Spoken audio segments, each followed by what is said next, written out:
This is Minkles and Dragons.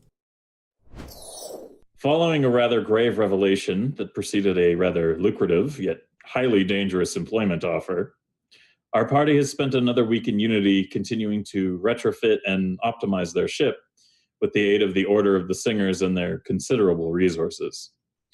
As the hunt for information regarding how best to go about breaching the Northern Storms continues, the Velvet Empress sits eagerly awaiting the order to cast off and begin the adventure of a lifetime. It is now once again far too early in the morning. In fact, so early the sun has yet to rise, when another caller comes beckoning from the main gangway. This time joined by a small group of threatening-looking individuals dressed in matching black robes and wearing wooden face masks with no discernible facial detailing. "Awaken and heed my words!" the man at the head of the party screams into the air with the assistance of a stone against his throat, his voice echoing through the docks and rousing you all blurry-eyed from your beds to investigate this potential dire summons. As everyone gathers together at the side of the ship, the man at the head of the group before you stands a full head above everyone else, his face shrouded by a more ornate mask to hide his identity, crafted from wood like his counterparts, but also fused together with cracks of gold, likewise shaped and smoothed into a featureless blank cover. A black hooded cowl hides the back of his head, and his body is adorned in complex-looking black leather armor, complete with black gloves and boots. He speaks again. "Thieves of the Velvet Empress! I address you and deliver notice on behalf of my masters." How would you all like to reply to this? Who are your masters?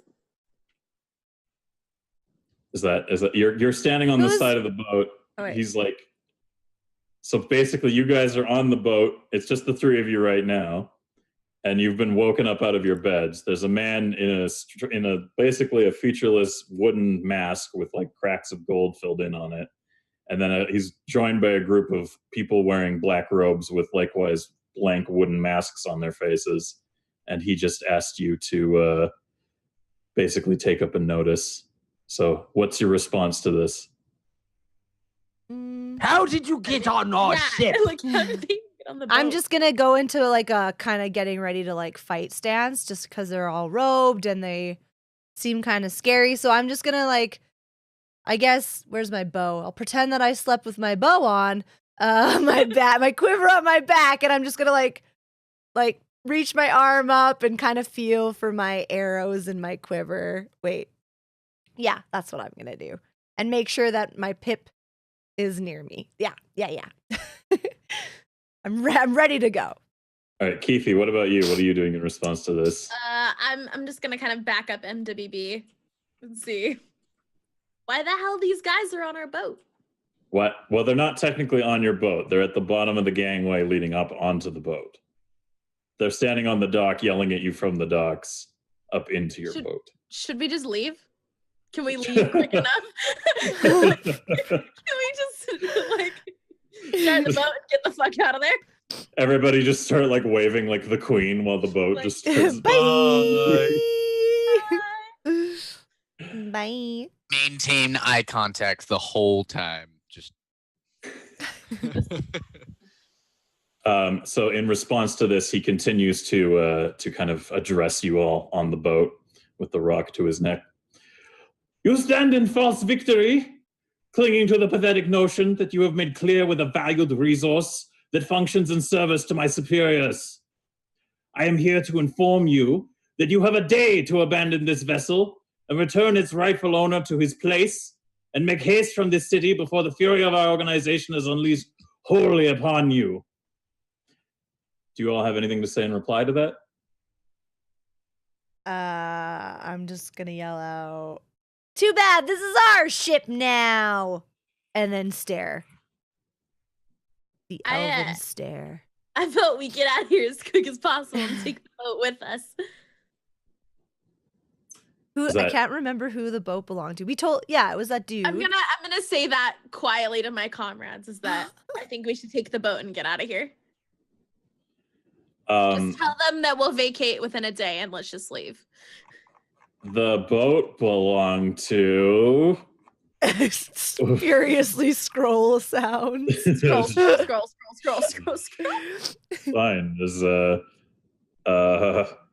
Morit Persing.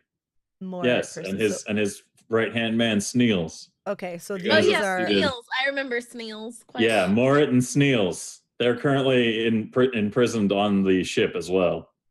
Oh, That's they been the are? thing. Yeah, Roland took them prisoner along with most of the other guys who chose not to join the crew. Offer just to free them and keep the boat. That's a good idea. If that's what they want. I'm assuming that that's that organization. Like they're here for them. Because they said return it to its rightful owner. But we don't know if that, like, maybe they're from something else. Maybe that guy stole it. By the pirate law, the boat is ours. It's rightfully ours. By the pirate code, Miss Turner. We commandeered this ship. It is ours. We do not wish to parley any longer. Yes.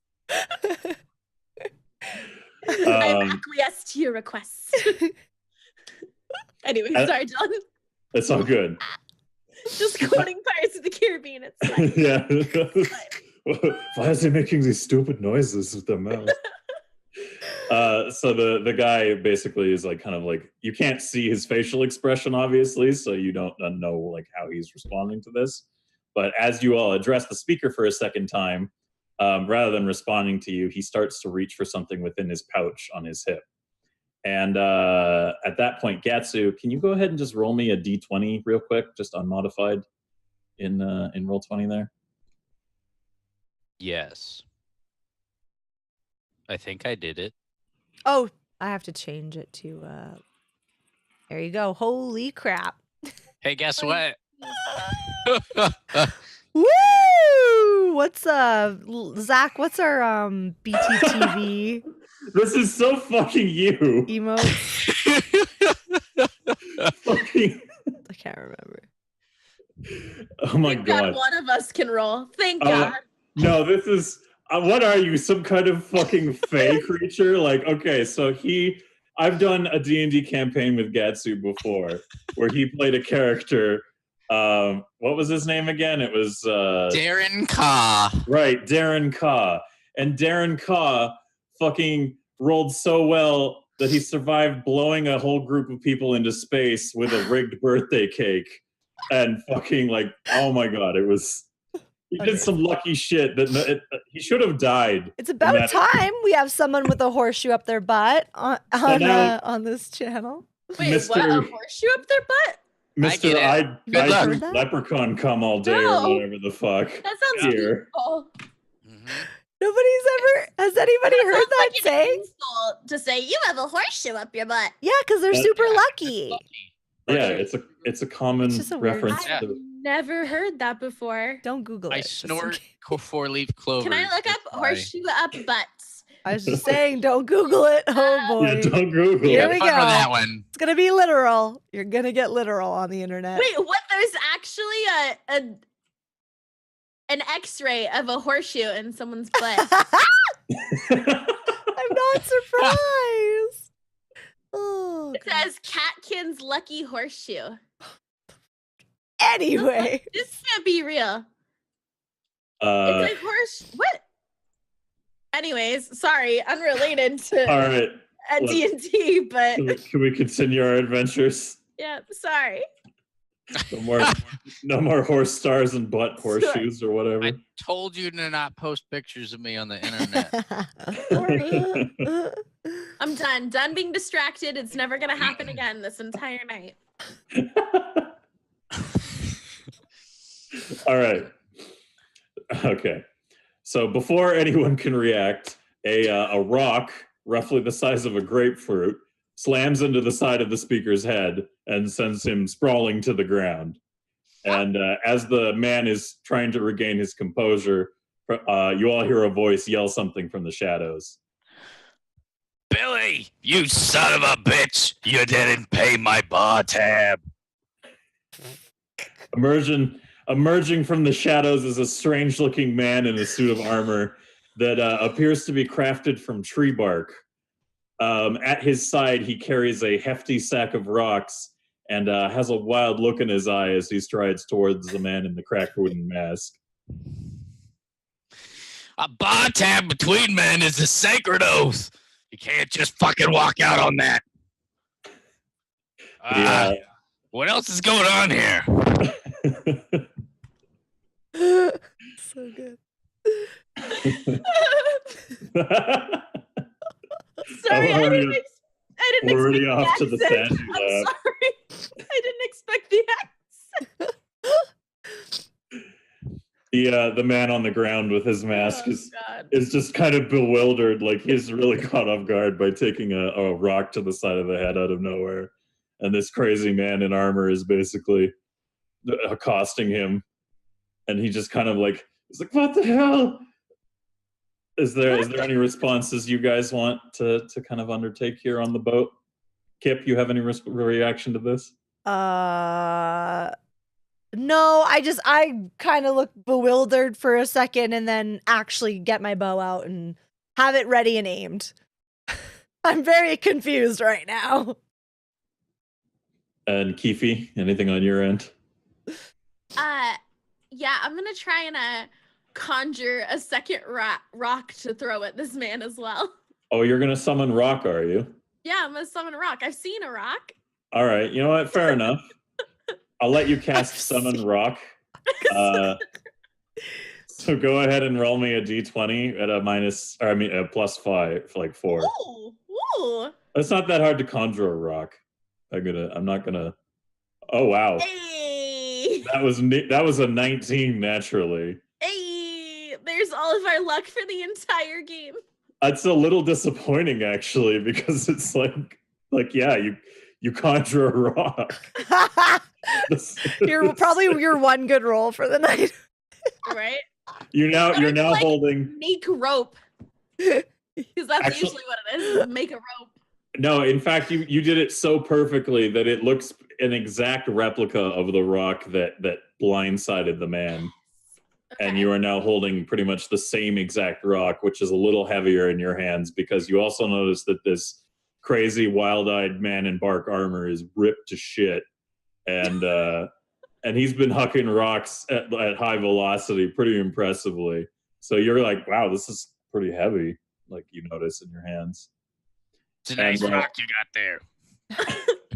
My attempt was to actually try and throw it, but that's not going to go very well. It's fair. And Laszlo, you got anything you want to do here? I gingerly walk to the dock, embracing my pistols, and I look at them in the eyes and I say, "You're going to get both of these barrels." Sorry, you look in the eyes of the people wearing masks, or you can't see their eyes. You know what I'm in their direction. Wow. You look them in the mask. Yes. Don't be so literal. Literal. I feel like I'm having an argument with an imaginary character. It's 4 a.m, goddammit. I'm tired. All right, that's fair. So, in response to all this hubbub and kind of like in a bit of a regaining his balance, the man in the bark mask with the cracks of gold, he quickly pulls free the item that he was basically kind of going for in his side pouch. And before any of you can react, he whips it at the side of the ship. And whatever it was, it impacts with this enthralling burst of purple and blue flame that travels briefly upwards before basically dissipating into the air. And left behind on the side of the ship is a deep black kind of mark burnt into the side of with like complex and ornate symbols that none of you really recognize.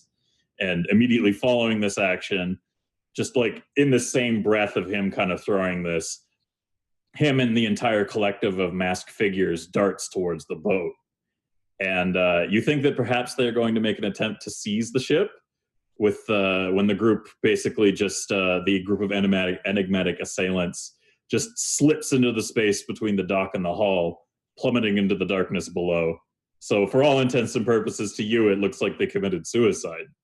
more or less, because there's just a very long drop before you start hitting the slums below the docks.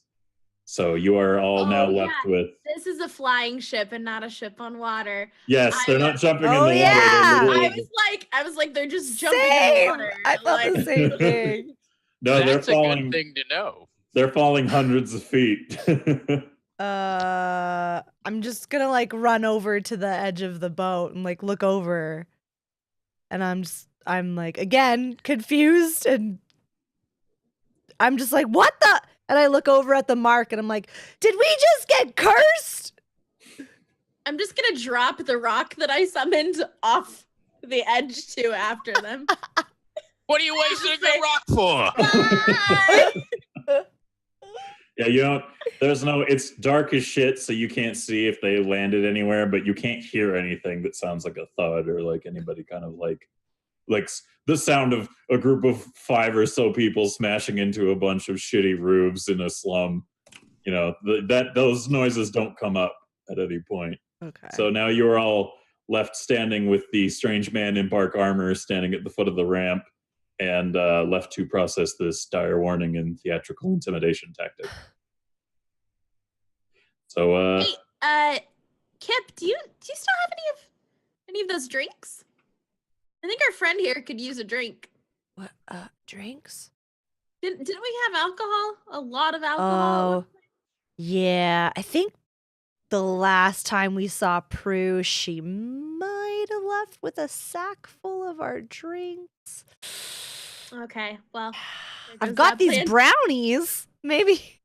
I was gonna try and bribe this dude to join us with alcohol, since clearly he cares about his bar tab. Technically, both Prue and Roland are living on the ship with you guys now as well. Oh, but they didn't come out. Well, can she have gone for a little side adventure and left with a bunch of liquor? Oh yeah, definitely. They could all just be in her quarters right now.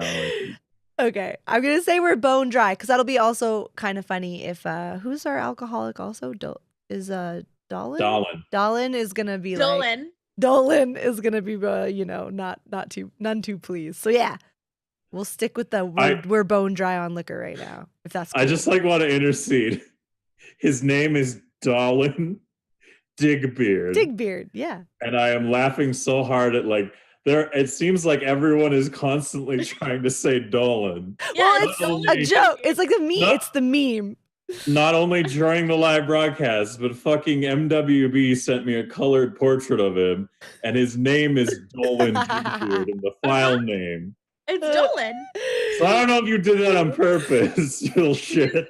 His name's Dolan. Sorry, Dylan. Live in the meme. We're all gonna get bad behavior points if we keep this up.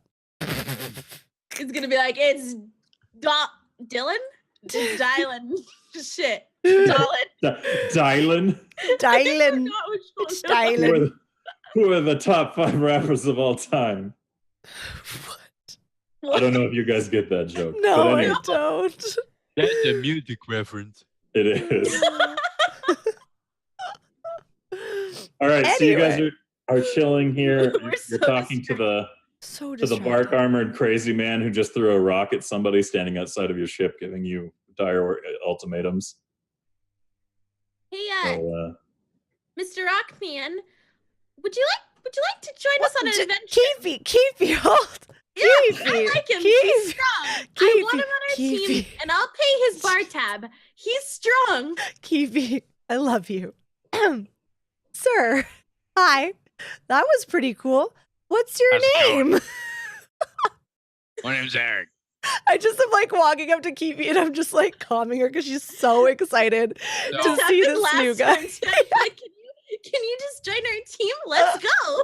So meanwhile, Eric has gone over, picked up Dear Rolf, which is the name of the rock that he threw, and is glaring down at where they all dropped down because obviously his prey has now eluded him, and he's a bit angry. What? I don't know what you guys are doing. just wondering what your name is. We're just curious. You seem like a pretty great fighter, but tell us a little bit about yourself. Who are you? My name's Eric. You become a pretty good fighter when you're king. don't know if you know this. I'm king. It's a good time. But really a lot of the work's done by my friends here. And he pats his bag of rocks. King of where? I mean, where? I'm King of the mountain. You're like the king of the world? I mean, not specifically the world, but there's a lot of things that I'm king of. Let's just put it that way. Wait a minute. Are you only here because you were have any chasing a bar tab? Excuse me, I sir. A bar tab is something that is a sacred oath between people. When someone says they're going to pick up your bar tab and you fucking walk out on them, that's a problem. Yes, I heard you say that before. As a king, you don't let those kind of things stand. Now, I believe at that point in time I was king of that bar, so it was very important. Another reason to keep moving on. So I wrote it in chat because I didn't want to interrupt, but I am actually like giggling in the corner trying to keep my composure, but I'm fucking laughing so hard right now. God.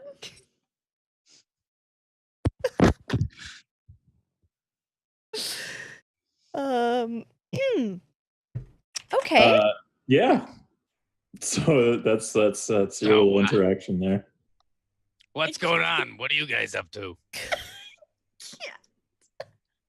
So I can cut in here if you want, or you can keep. Do we want to keep going with this, or do You want me to you? cut in with I mean, I would like him to join. He's very strong. He threw that rock very efficiently.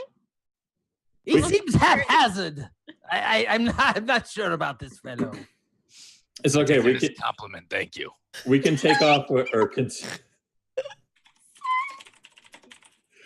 It's like Gertrude. I can't. It does sound like Gertrude. It's so good. Oh God.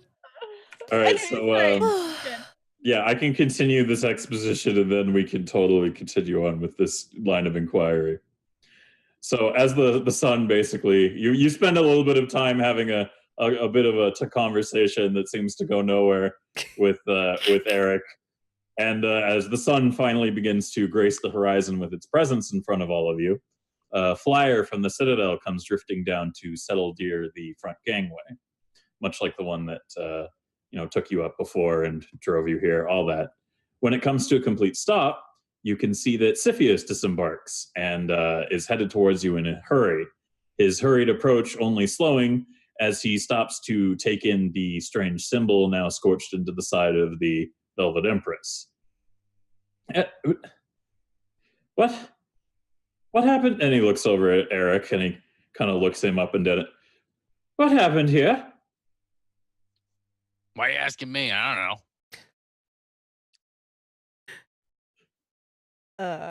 We were threatened by some hooded and masked men.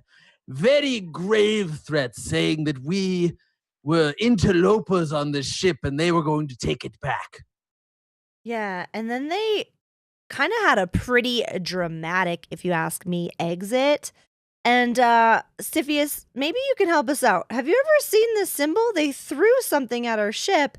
We're still on like top deck or whatever. They threw something on our ship and they left this crazy mark. Can you maybe decipher it?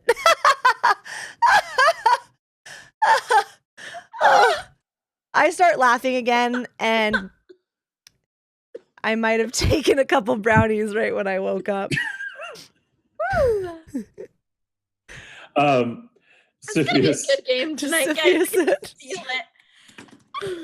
Siphius kind of looks at the symbol and You decipher. he's like, it looks. I don't know. It could. It seems a bit infernal, maybe. I mean, the movements and the symbology. It seems a little bit along that line. I don't know what it means, but I'd say it has something to do with probably demonic something. Demonic something. We should talk to our pal. Why can't I remember her name? She's my biggest crush and I love her. Shit. Devotion. Do you guys think we should bring up Devotion? See if she knows anything about this? That is Yeah. her area of expertise. I like her. Oh, Let's talk to her. same. I mean, like, just Tessa. I mean, like, yeah, no, she's cool too. Like, I don't mean like any like her or anything like that. I just feel like I kind of like her. Like, she's cool. We should probably talk to her. Yeah, I think she'd probably know. Probably. Cool. Kifi, can you get her?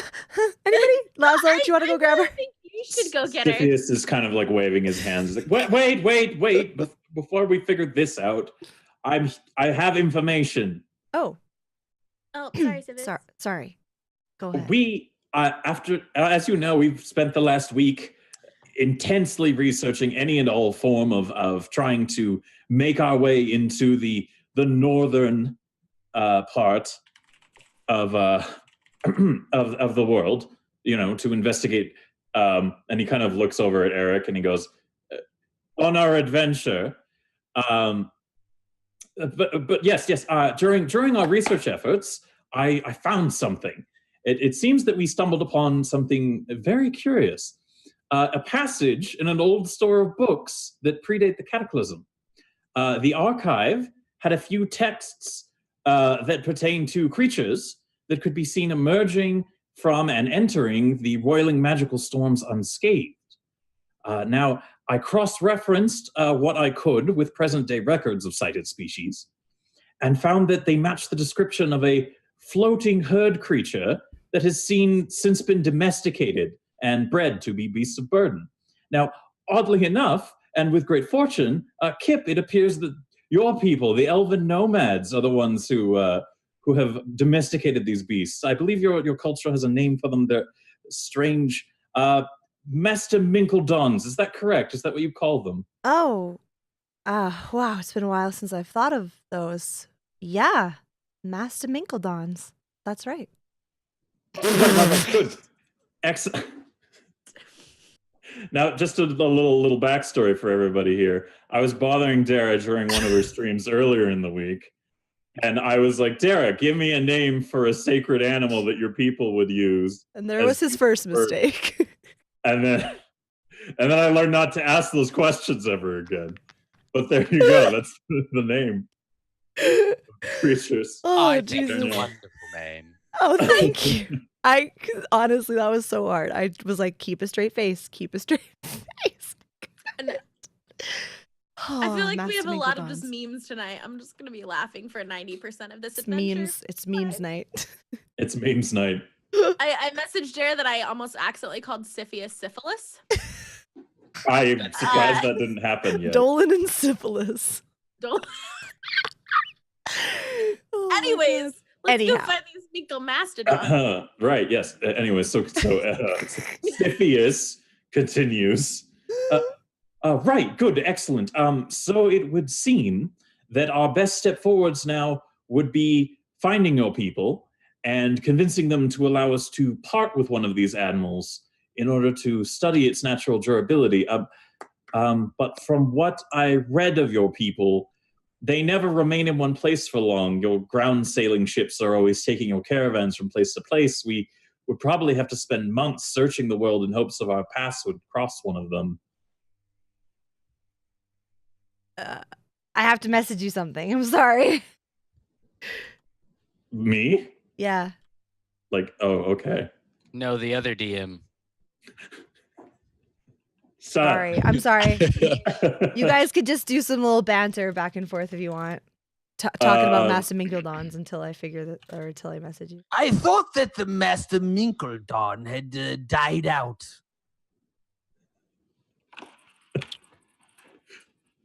I've only heard stories of the Master Minkledon. Yeah, I don't know what the fuck that is.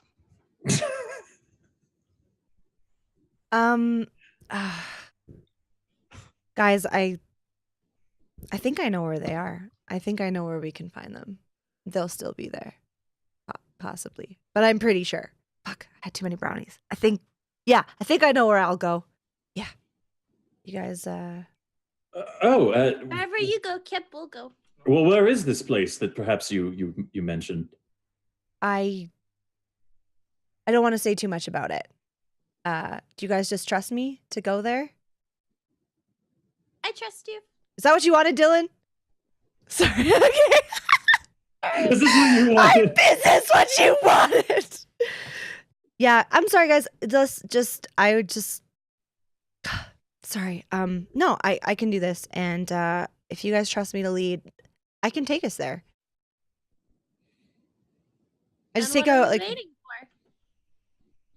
for? All right. Are you flushed because the large demon woman or seeing your family again? Laszlo. I'll have you not Just speak about my introduce her to family your ever, family please. as a girlfriend. That'll go over great. Guys, I really don't want to talk about my family. Okay. Sorry. Let's go. That's okay. Wait, We're your family now. you know, you're right, Keefe. I just walk over to her, lean down, give her a big hug. You're so sweet. That's pretty sweet. I carry my family around with me all the time too. It's nice. Oh my god. His rock family. Maybe Sit- on the adventure you can introduce us to your whole rock family. What adventure? Don't you want to come with us, Eric? Eric, Eric was it? Eric? Eric. Yeah, Eric Bush. That's my name. You can call me King Bush if you want. That's cool too. I mean, I don't even know what you guys are doing. Nor why I'm being invited. Nor was I really officially invited. Let's be honest here. We're missing out some formalities. What's going on? Siphius just kind of looks him up and down and goes, "I'm sorry, and you are?" What, I gotta introduce myself to everybody? I am Eric Bush. And Siphius kind of raises his eyebrow along with the rest of his head towards the three of you, kind of wordlessly seeking an explanation. I don't think there's an explanation for his existence, but he threw a rock really hard, and that might be worth something. That's what I do. Let's be honest, though. That rock was Rolf. Rolf's my strongest guy. Like, he's a good dude. Oh, Rolf. Do the rocks act like boomerangs? Do they come back to you? No, it's a rock. I have to go pick it up. Are you crazy? Makes no sense. Oh yes, Just I'm the crazy one. Okay. Well, it seems so. All right, What makes boys. Rolf the strongest? Siphius just kind of shakes his head and fine, whatever, excellent. I think between this revelation and our pending threat upon our lives from mysterious aggressors that you described, we should probably undock and be on our way post haste. Hold on, Sophia. Sorry to interrupt you. Yes. I might have missed earlier what you said. Why were you looking for the Minkle Mastodons? Minkledons. Yes, the Master Minkledon. Yes, it's a weird name. I understand. I It. know. People don't say it often. Again, I haven't thought of them in a long time. Yes, well, it appears that there is historical records that date back very far to, I assume, when they used to be more of a wandering, migrating species before your people domesticated them. But there's accounts of them wandering in and out of the swirling, horrific, magical snowstorms that populate the northern half of our continent that we are looking to explore and reach the other side of. Oh. So you don't wish to use them for fighting? I mean, no, we just need to look at one of them and figure out what's special about them. I need to study it. I need to look at one of these things and figure out how we can replicate whatever it does and turn it into some kind of, I don't know, ship bubble or something. Sounds very technical, that does. Sounds like you took it out of your anus. Laszlo! Laszlo, you're very sassy today. Okay, well, yeah, I wouldn't mind seeing one of them again. They were pretty cool. Let's go. Oh, Eric, would you like to join? I hope we went through our formalities. Are you interested in joining us on this adventure? I can draft a contract, and I can offer you 100 gold if you're interested. And we'll always pay your bar tab. Listen, I'll take the bar tab pain. Don't need the gold. That shit's weird. Yeah, I'm not really doing a whole lot else right now. So, question, are we going to run into Billy again? Because that's kind of my main thing right now, because fuck that guy. I believe so. If they are the ones who jumped down there, yes, we may. Yeah. All right. That, sounds good to me, because I'm hoping to meet up with him. Apparently, he needs another rock to the face. Just promise if you get drunk, don't urinate in the ship, okay? I'm drunk right now, dude. I'm fine. Urinate over the ship. Good thing we are out of liquor. Yeah, pee on the poor people, Dara. That's a great thing. Exactly. That's a good idea. Okay, There's well, no laws against that or anything. fine. It's fine. This is fine. Cool. Well, let's shall we depart? Yeah. No, Alexa, shut up. Sorry. Sorry, I don't know that. Sorry. Fuck you. This is a memes episode. Oh my god. Yeah. This is Minkles and memes, actually, not Minkles and dragons. I'm so sorry, everybody. So is Alexa. All right.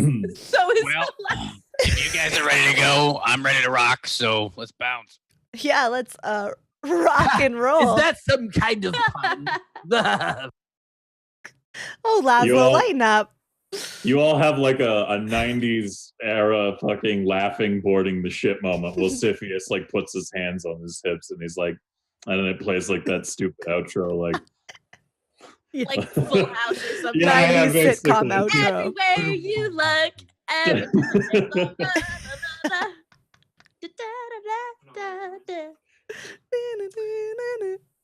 basically. So you're all getting on board the ship and making ready to make way. Si, senor. Yeah. All right. So I'm bringing the whole family, though. Just fair warning. You know what? We can make room for your rock family. Definitely. Thanks. Love to meet them all. Kromgar's kind of shy. The rest will probably be fine. That's fine. all right. So moving on, with a few hours taken to hastily make preparations to begin departure, the Velvet Empress finally undocks and begins to make way. Crew aboard and relevant equipment stowed for the journey ahead. You all vaguely recollect having been told to inform the Citadel of your selected departure date in order to hold a launch parade to better maintain the cover of being a society-sponsored scientific adventure. But fuck it, adventure awaits.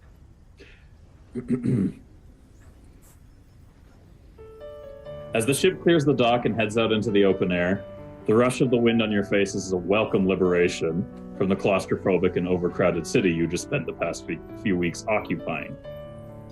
With secret instructions from Kip given for the heading of your journey, the Empress turns south and begins to traverse the Yellow Horizon fields, the last of the great patches of grasslands known to the world that surrounds Unity Plateau in all directions. The massive strands of strange yellow plant life sway and dance far below you as the harsh continental winds blow them to and fro. Many variations of brutal wildlife have come to call this jungle of inedible grass home, and you can sometimes make out the form of the odd, unidentifiable animal stalking through the yellow sea as the airship passes overhead. Once the initial awe of your voyage fades somewhat, you're all left with a full afternoon's worth of time on your hands, and the journey before you will take a few days total from here at the very least.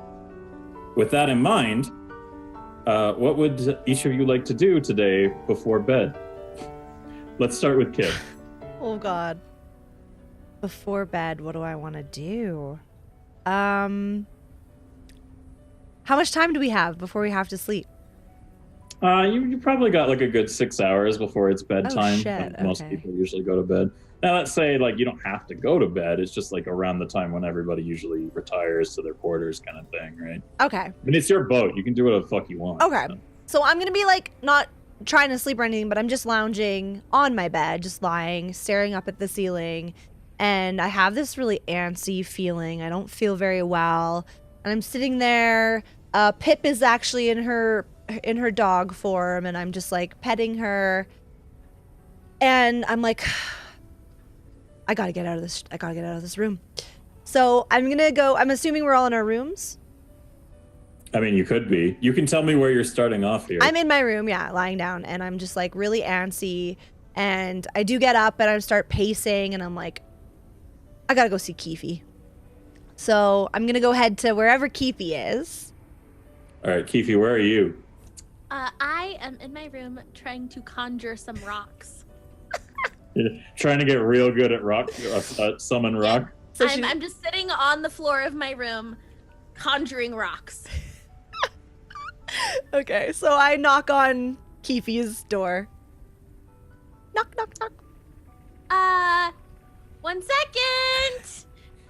And I kind of collect all of the rocks and shove them under my bed as quickly as I can. And then just kind of like lay out on the floor and go, come in. I slowly open the door. Oh, hi, Keefe. What are you doing? Hi, Kip. Nothing, just hanging out, relaxing. What about you?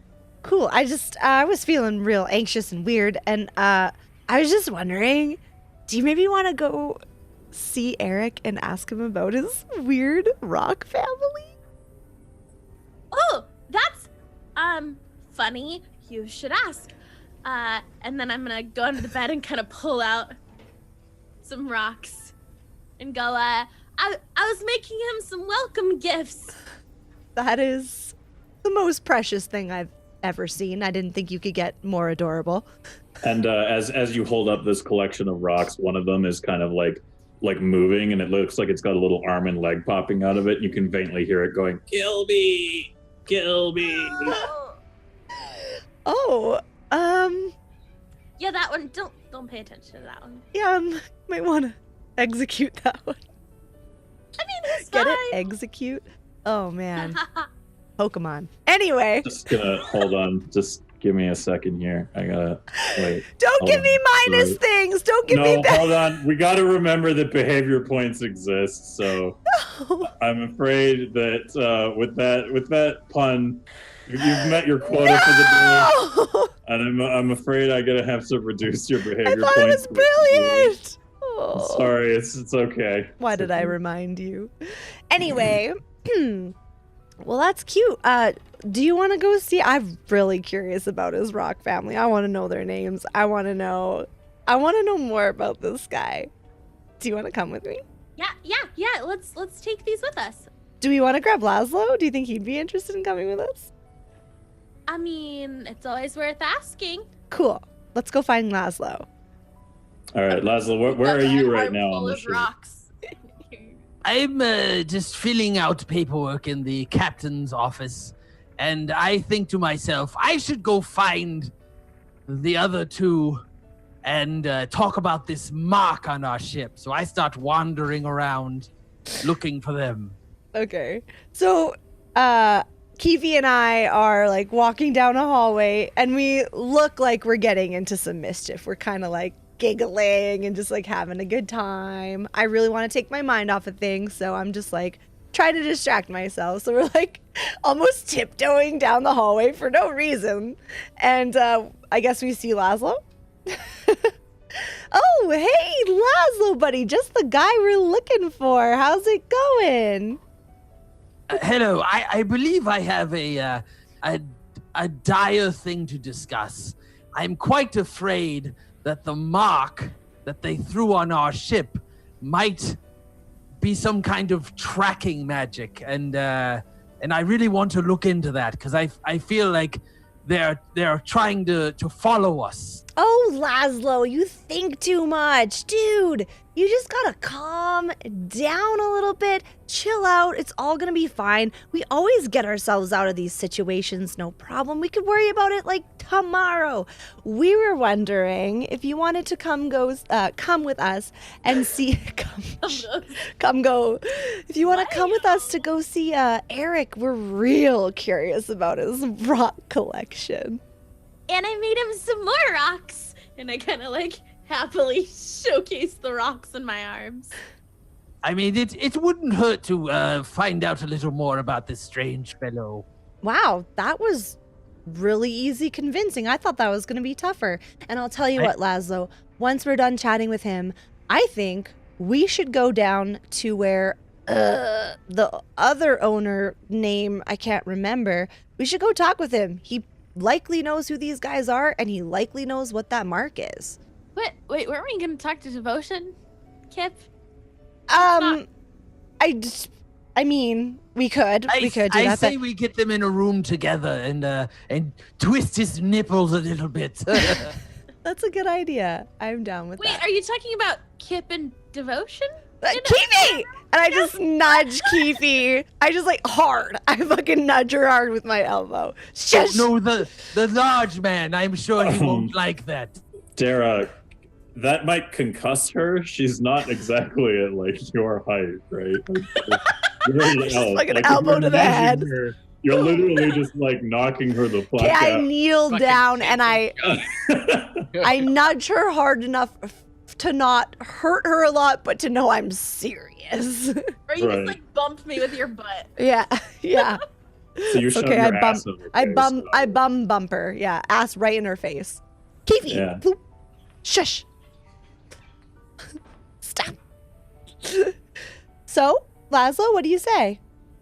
Go chill with Eric, and then yes, we'll and then go interrogate. We'll find out about the rocks, and then we can address the magical symbol tomorrow. Yes, I knew you were a cool dude. Let's go. We're tiptoeing though, Laszlo, for no reason. So Eric, where are you on the ship right now? Eric is more than likely hanging out at the highest point that he can. So if there's a crow's nest of some type, that's where he's fucking hanging out. All right. So after you guys go in search of Eric's position, and after walking around asking a couple of people if they had seen the new, pretty highly memorable addition to the adventuring group, you eventually come to rest near the midway of the ship. You guys have climbed on top of one of the higher points of the ship, and you can see that he's somehow kind of made his way up to what appears to be one of the largest exhaust stacks of the vessel, and is just kind of sitting on a little outcrop in front of it, and you're kind of wondering how the fuck he got up there. Sire! King Bush! Huh? We would like to talk to you! I made you rocks! What? You made rocks? Yeah! That's, You can have a bigger family! I mean, that's cool. I didn't know you can make rocks? Huh? I mean, I just kind of find them. I didn't know that was a thing. Yeah, give me a minute. I'll come down.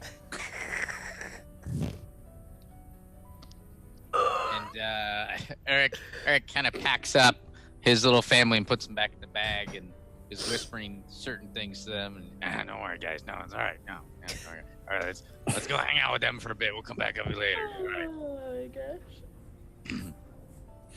And Eric climbs down. Hey guys, what's going on? Hey, bud.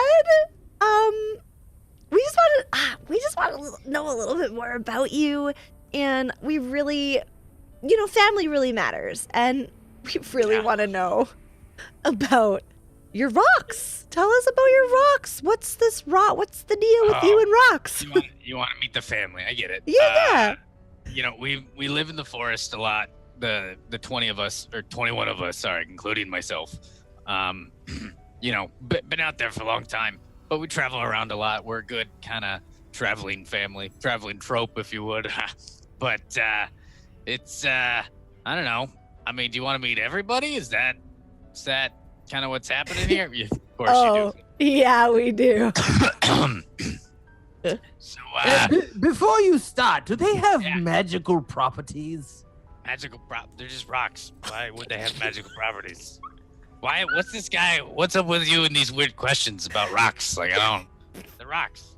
We've just we've just been around a lot of magic users. Keefe, for example, can make rocks, and it's cool. I didn't know that was a thing. That's new to me. Yeah, my bow can turn into a dog, and Wait, also my dog can turn into a bunch of other stuff, but she's really bad at doing it. And Wait a minute. Is it normally a bow or a dog? Or is it other things? It's a dog. Have you ever heard of a familiar? It's like a dog familiar. I'm unfamiliar with familiars. Okay, well, it's this like weird magical companion usually that some of the elves have. And That's cool. Yeah. Back up. Hit me with what an elf is. Oh my god. This guy also lives I'm under kidding a with you on rock. that one. You're fine. I know what an elf is. That's good. Let's move on. Okay. Well, anyway, yeah, so that's cool. But yeah, we're just around magic a lot, so forgive our weird questions. Nah, it's good. Questions. No, it's fine. Without further ado, King Bush, show us your Bush family. Well, Show us your bushes. Not all bush. Let's be honest here. You build a family through lifelong experiences, and it's not always by blood. I mean, none of these are my blood relatives. I don't even know if I have any blood relatives left anymore. It's just, it's not a thing. But these are my family. Been with me through a lot of years and a lot of things. So, I'm gonna hug Kip's you leg, got just like you. Oh, yeah, you're not wrong. It's been a while. So, I mean, I'll just start at the top. You guys met Rolf earlier. He's who I threw. He's my strongest boy. Strongest guy, yeah, Rolf. Hi, Rolf. He's the best. There's Rolf. There's Bartholomew. Bartholomew is very dependable type, right? Like he's the guy you can always ask for a favor and he'll help you. He's a solid guy. Cynthia is sassy as shit. I love her. She blows my mind. Classic Cynthia, to be honest. Oh, class. Honestly, I gotta be honest here. Alexandra, she is the bravest. She usually wants me to throw her instead of Rolf, but sometimes I'm like, Alexandra, you're braver than you're strong. Like, she's great. She's great. She's just not as powerful as she thinks she is. It's okay though. I like it. It's great. Ed's a bit dopey. He has a tendency to curve a lot. Like, I don't throw Ed as much. It's kind of a whole weird thing. Daniel's a bit of a nerd. I don't really use him as much either. I pull him out when I try and do reading. He helps do that shit. That's cool. Cromgar's he's a bit shy. He's the shy one I talked about. I can't talk about him too much. He gets weird about it later. It's a cool thing. Daryl's just, he's dumb. He's dumb as a rock, let's be honest. Hannah is the little princess of the group. She's adorable. She's always fun. She doesn't really like getting dirty. I kind of don't throw her as often as I should, but she's fine with that. She just likes hanging out mostly. Then you got Brandon. Brandon, best hugs. That guy, I love him. He's pretty quiet, but he gives the best hugs. You got Jimmy. Jimmy's he's the clown of the group. He makes good jokes. He's sarcastic. He's a good cook. He's fun. Timothy tells great stories. You wanna know a story about some type of myth or legend or something of old age or something? Timothy knows that shit. He's an older guy. He's about my age, so that's why. Us old guys, we know too much random shit. Then you got. Well, I'm gonna be honest. I don't really like to talk about her a lot, but Gloria's kind of a bitch. We don't, she's kind of what? Gloria, yeah. No, I said it. I said it's fine. Shh, yeah, I'm talking right now. Do you mind? Okay. So, Andrew, great listener. That's the guy you talk to when you really just need someone to talk to for a minute. Rick is kind of he's not the de facto leader. He's kind of my number two. That's the best way to put it. Him and Bartholomew, they're kind of the number two. Then you have Dana. She's flirty. She's a smooth talker. Dana's the face of the group. You know what I mean? She really knows where she's going with this. Kali is a bit of a badass. She's kind of a rebel. She doesn't really listen.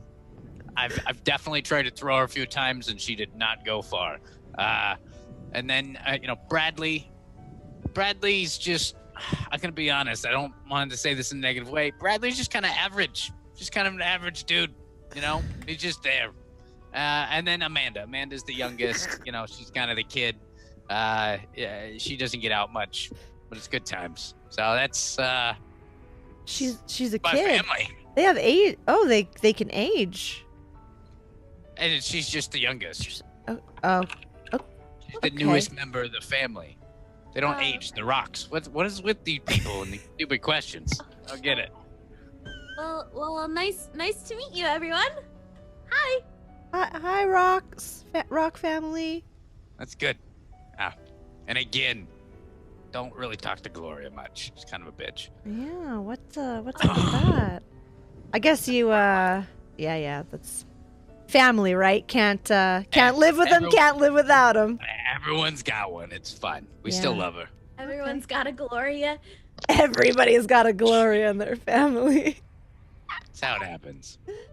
So I lean over to Keefe and I whisper, you know those places where the adult-minded go? Do you think he escaped from one of those? Just maybe? I already told you guys. I live in the What are you forest. I didn't talking come from about? there. What are you talking about? I have friends in there, Laszlo. I don't know what you're talking about. You know the something going on up here is missing. No. It sounds like he's just really welcoming to a new family. He seems like a good guy.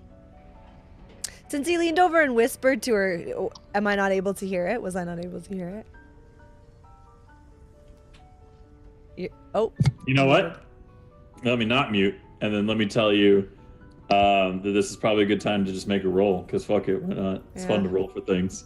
Okay. Go ahead and roll me a perception check. Me? Sorry if that went Yes. longer than No, expected. it was there. hilarious. That was that's exactly what I wanted. I wanted to put you on the spot in case you didn't actually make up names for any of your rocks. I wanted to see how you did it. You fucking nailed I was it. not lying. I made an Excel sheet. Oh, you It's actually all did. written down, I and thought all it was- those character traits are Oh written my down. god, I thought it was all That's amazing. improvisation. That's so good. Okay, so you want me to roll a perception? Yes. Roll me a perception. What's that again? Just the D20? A D20 unmodified. It's Okay. fine. It's not going to need a high roll. Yeah, it's fine. You overhear the whispering. All right. I just like look over at Laszlo and I have like my eyes wide and I'm just like, I'm agreeing with him. I'm like, I think so. Yes, Keefe gets it. But he's a cool dude. I whisper that back, kind of. But he is a cool dude. I like this guy. Cool. All right. Well, so great meeting your family, Eric. Yeah, it's cool. We're gonna go. We have like some interrogations to do. I don't know if you want to come with us, but we want to figure out what that Doc Mock is on the side of our ship. Do you want to come along with your family? Yeah, Bring your come on, fam. You doing interrogations? You said. Yeah. You know, Dana's pretty good at that. I'm just saying. Because she's a smooth talker. All Yeah. right. Well then. Oh. I warned you once about the puns. What? Me? Dude, how is that a pun? Smooth rocks. That is literally, I wrote down all of his fucking rocks. Yeah, and he I said called her Dana was a smooth talker. I called her a smooth talker earlier. Yeah. Oh my god. -10 to Dylan for not listening. Oh shit. Negative. Wow, give me damn. my points back. You know what? That does raise a good point. You all had a fantastic bit of improvised interaction there, where I didn't really have to say anything for like 20 fucking minutes. So I'm gonna give everybody behavior points for that. Yes. So I'm Question. Yes. Because I have 20 family members, do I get 20 additional behavior? That is a great question, Dylan. One for You know each what? family. They were very well behaved the whole time. I'm just saying. So that's fine. You can give each Well, rock. sorry, 19. Gloria was not. She fucking interrupted me. Okay, so excluding Gloria, you can Yeah. give each one of your rocks a behavior point, but they're only available per the rock. Give one to Gloria too. She's part of the family as well. She didn't earn it. You know what? These aren't sympathy points. These are No, like she fun earned it by student being points. herself, Dylan. It's okay to be yourself, even Oh if you're a Christ! bitch Yep, rock. fine. Every rock, one behavior point. I hope you realize I'm making a behavior point column in my Excel sheet. I wouldn't expect any less. All right, let's go grab. Can you remind us, please, of his name? Sorry, and then I'll write it down. Or the As soon as I scroll up and copy it, Yeah, and then I'll write it down so I don't have to keep asking.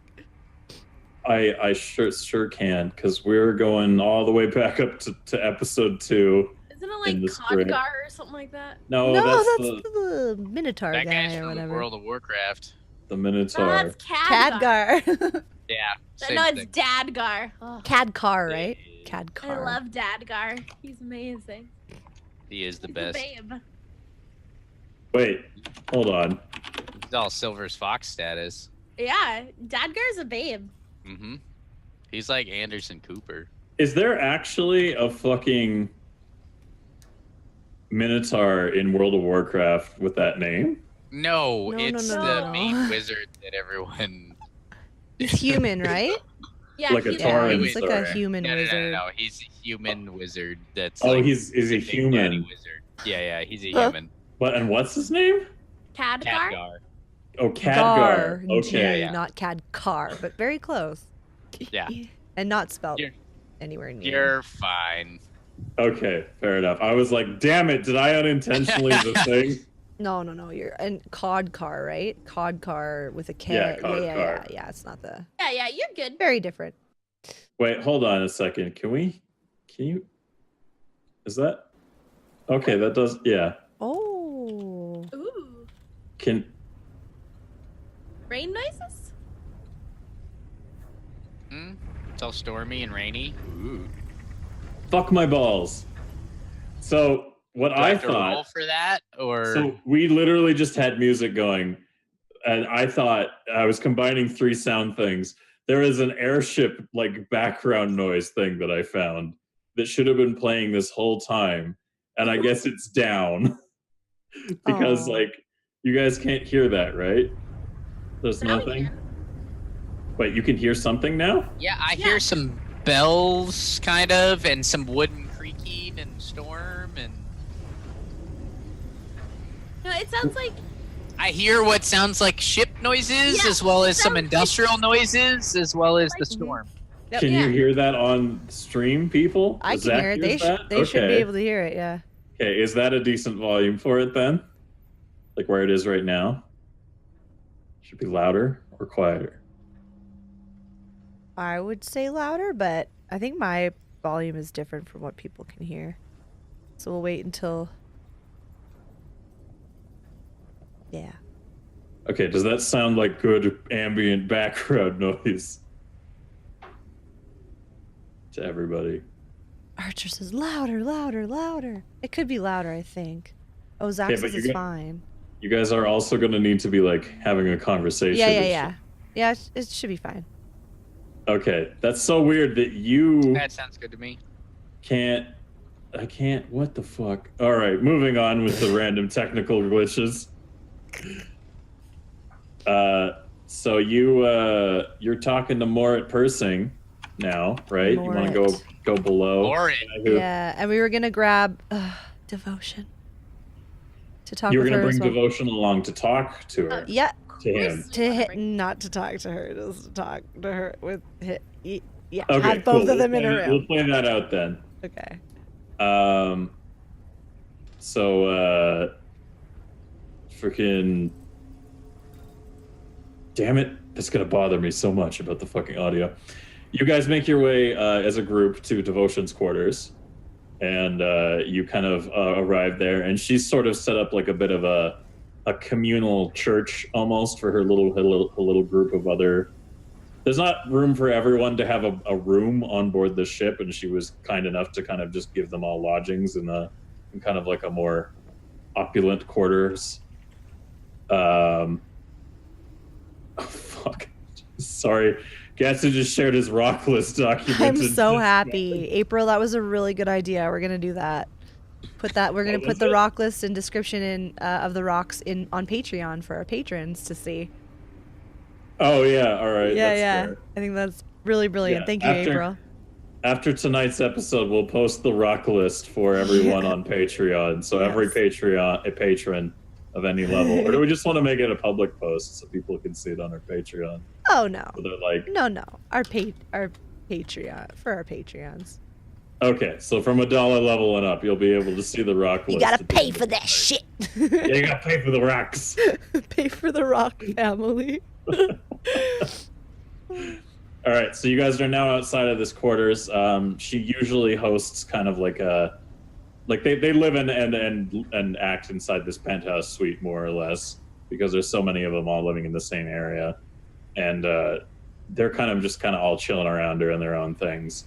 As you look into the room and you don't really see Devotion, they usually leave the door open too. They don't leave the door open? I hear Evie's toy. Oh shit, can you hear that? Yeah. Well, she ran off with it, so if she comes, can you still hear it? Oh my god. Okay, you guys keep talking. Yes, perfect. We're gonna go talk to Devotion. I won't be here. Oh god. So yeah, you guys are standing outside this room. The door is open. There's a couple of the demonkin inside. You can't immediately see Devotion. There's a couple of other rooms from that main room. So what are you guys gonna do?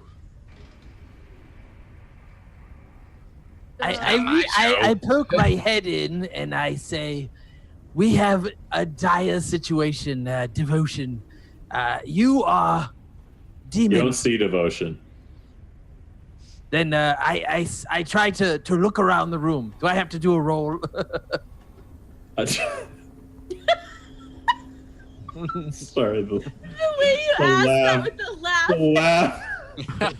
It was Laszlo in MWB's body. Yeah, Laszlo was just asking the gods, like, do I roll for this?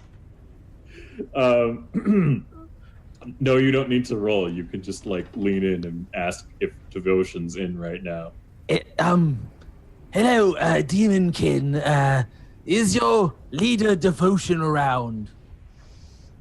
A couple of them look up from what they're doing, and they like kind of look to each other, and they're all kind of looking around in the room, and they all just kind of give you shrugs, like to kind of imply that like, no, she's not in here. Do you know where she may have gone? She has to be on the ship somewhere. They all look around at each other again, kind of doing the whole eye contact thing, kind of like wordlessly. They've gotten really good at kind of like picking up on each other's body language now. So they're just kind of like, no idea. She's not there. They don't know where she's gone on the ship. All right. I say we rush down to the hold and we ask Moritz with force some questions. Wait, you guys got demons on this ship? You guys got a lot of neat stuff around here. What else is on this thing? Oh. Do you really want to know that? We've got this weird creature with spider legs or whatever. It climbs walls and shit. We don't know shit about it, but yeah, we've got quite the ragtag group. You're gonna meet them all eventually. That thing also, you don't know where it is on the ship, and you haven't really found it. Of course we don't. So you don't know where it's chosen to. Can't show you it. We don't know where it lives on the ship, but yeah, there's a. You're gonna fit right in here. Awesome. Yeah, we'll be plows. We'll be fit right in. If you've got room for another family, yeah, definitely. Sounds like those. All right, well, a real bummer we couldn't find Devotion. Let's go down to the thing and let's go get Merritt. No, I think we should keep looking for Devotion. Morit. She's a demon. She's gonna know the most about it. I just like to say that these are demon kin. They're half demons, and none of them started their lives out as. I'll clarify in the world for you guys that demon kin are half demons who start their lives out as human and don't see any example of like how they are basically like born of demonic heritage until they reach a certain age, and then they start showing traits or growing strange skin tones or odd like horns and shit.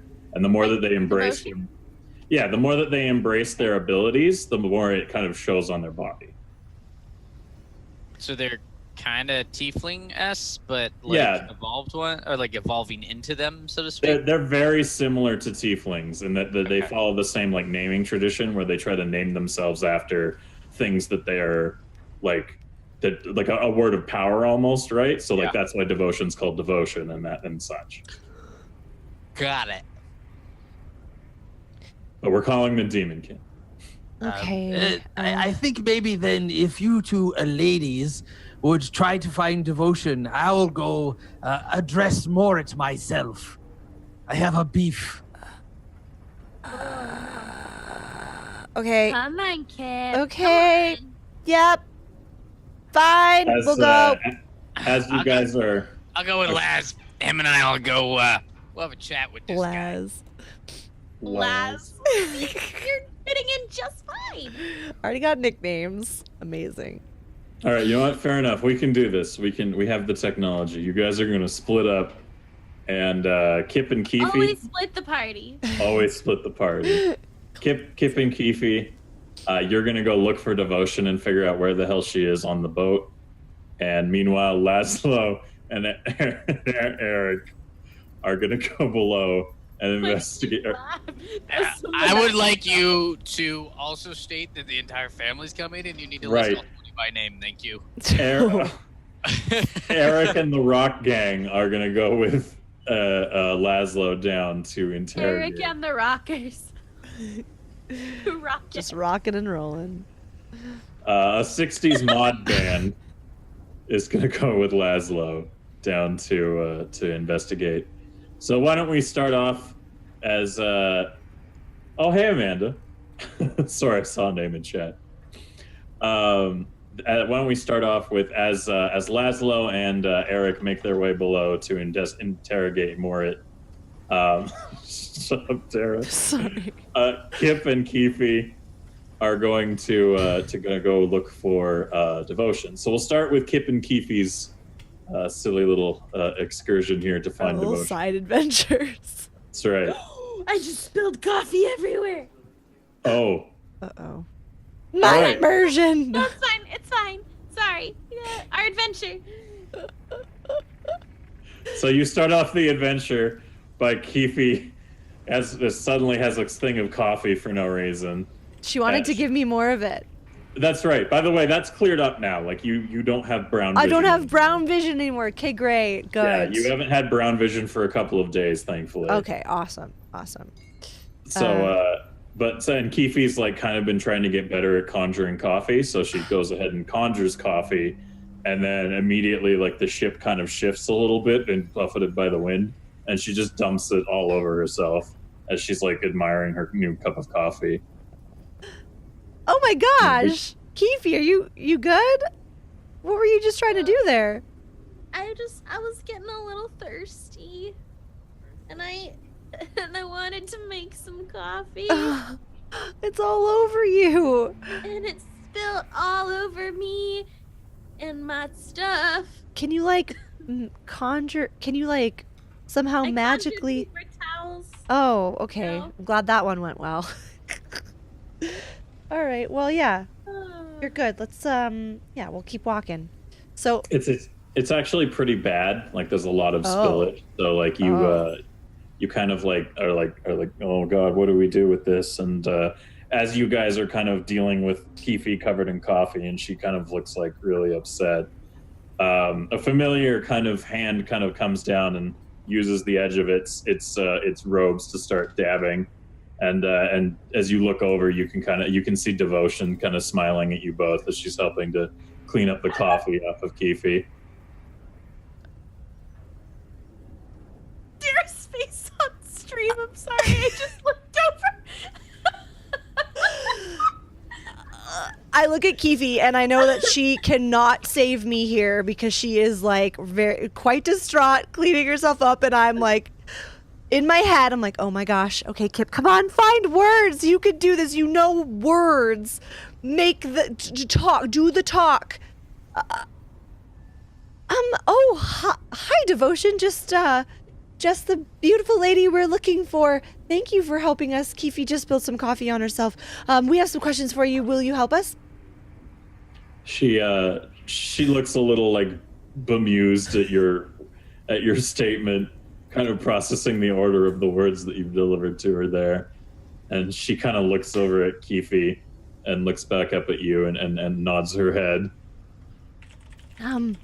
Okay, well, first, let's just clean Keefe up a little bit more, and then we can focus and concentrate. Concentrate on the task at hand.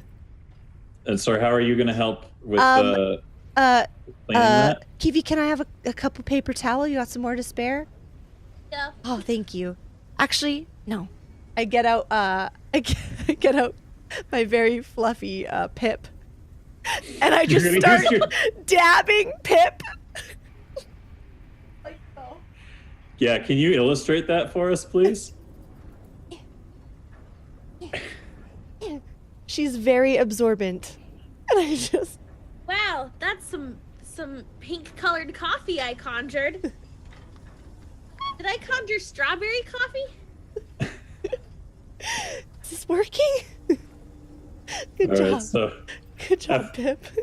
after a little bit of awkward Pip dabbing and Pip dabbing, that sounds Pip like dabs. a really strange And drug. the clean. I'm just gonna do a little pip dabbing before our adventure today, don't mind me. Oh, I gotta hit that Pip dab. So you guys kind of clean up Keefe decently enough. She's still a little moist, but she's not actually like she's not terribly soaked in hot coffee anymore, which is at least nice. So Devotion is It's an improvement. kind of looks at you without saying a word, kind of like lead the way sort of thing. Okay, so as we're walking, I'll be talking to Devotion as we're walking toward where we're going. So Devotion, earlier today, this kind of creepy looking group of who we think are in the organization that the previous ship owner, Morit, I think they're together somehow. They want the ship back, apparently, and to give it back to Morit. And they definitely had some magic abilities. They threw something at our ship. It exploded into these crazy colors, and the symbol is now etched into our ship, and it looks somewhat demonic. And we thought, who better to go to than Devotion? So can you just come over here and have a look at this symbol and tell us if you know anything about it? Sorry, you're leading her to where To the symbol, yeah. Okay, cool. That's not very easily visible from the top of like the ship, so you'll have to go to like one end of the ship and kind of look way back. Okay. Because you can't really see it very clearly from anywhere on deck. Okay. Oh, geez, why am I at the top of the ship? Why am I showing you this here? This way, other way. Come here. And then we actually walk to it. All right. You, as you guys start, damn it. I was literally about to segue into some Laszlo and Eric. And he's just gone, so. He's coming. He's back. He's coming back. back. He's back. You're good. I don't know if he can hear us. There we go. Perfect. All right. Now we continue. Sorry, there was someone pounding on my door. You shouldn't let people fuck on the front of your steps. Banging Listen, on the bathroom door. That's why I went and took a broom and was shooing him away.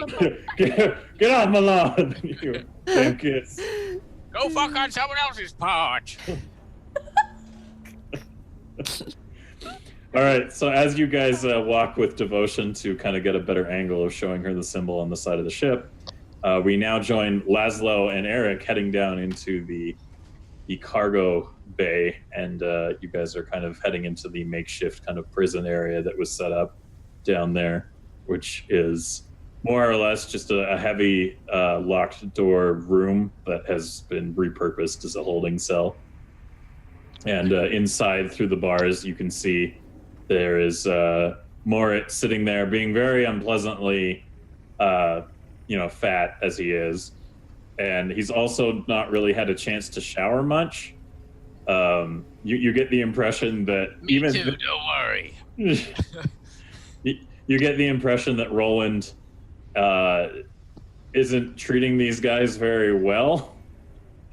They're kind of left in there. There's like a pot for pooping in that needs entirely emptying. Sneels has had his broken knees tended to, but he doesn't look to be in a very good state.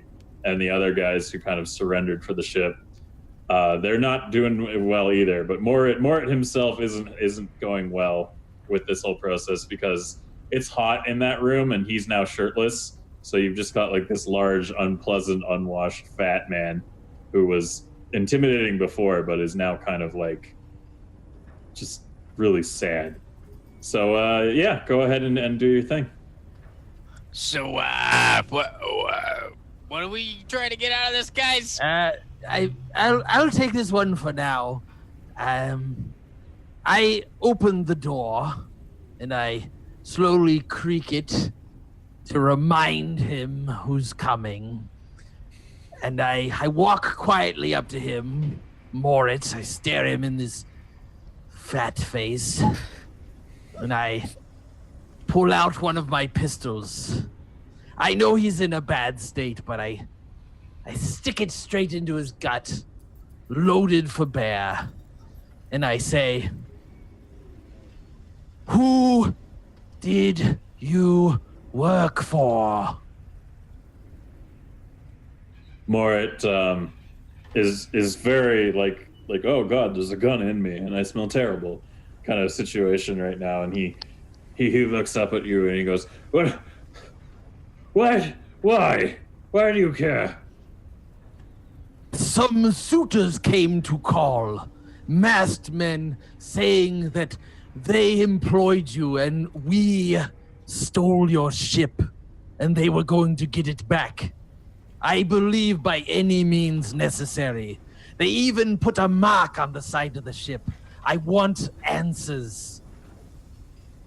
He looks like really wild-eyed at that for a brief moment, and then just kind of looks down and then back up at you, and he kind of lets out a little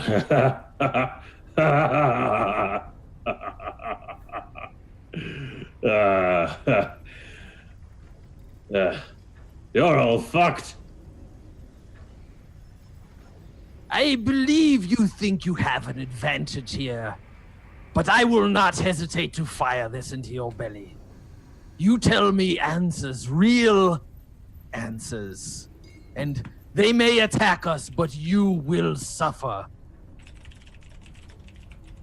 He kind of continues chuckling a bit to himself and wipes his brow as he's still very sweaty and also fat.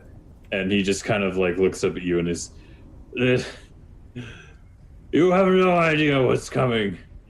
But tell me what, if you survive throughout the night, then perhaps I'll tell you everything you want to know. Is it a fair deal?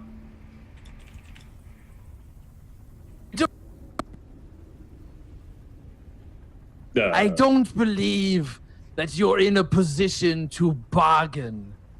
I want answers now, or you will lose half your gut.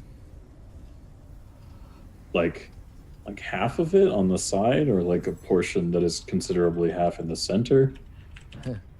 Like a disgusting fat donut. He kind of looks down at the gun and goes, if I told you anything, I would rather prefer what you're offering than tell you what you want to know.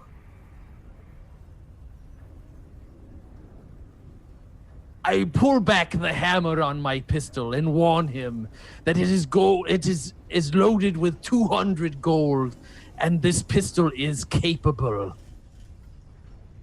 He just kind of, he grabs it and he looks you dead in the eyes, and he just kind of like is giving you the like do it kind of look. So you won't answer then, huh? He's not gonna answer your questions. Shoot! I say then it's time for you to go, and I pull the trigger on my pistol. Oh, you're gonna pull the trigger? Yes. Yes, I've had quite enough of this man. Are you gonna shoot this man in the stomach? Yes. So All right. all of his followers can see. Please and maybe roll they'll low. fess up. Please roll low. Oh god. Was loading it with 200 gold really what you did? Yes. With 200 gold, what? He has arcane alchemist pistols that like have an output based on how much like of a rare thing he feeds into it. So one of the ammo types he can use is just money. That's hot. He's got literal bling guns. All right, if you're sure that's what you want to do, why don't you go ahead and roll me a d20? No modifiers there.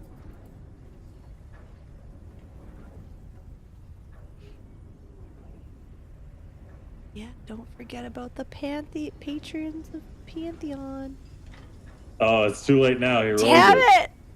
But a reminder to those of you here and our guest, if you ever want to appeal to a higher power to bless your rolls or bless an action you're trying to do, Oh yeah. you can appeal to our Pantheon of Patrons, which is essentially we've created an alternate Pantheon of gods that you can appeal to only on these live broadcasts. The Pantheon will not be included in anything we publish related to this adventure in the future, potentially.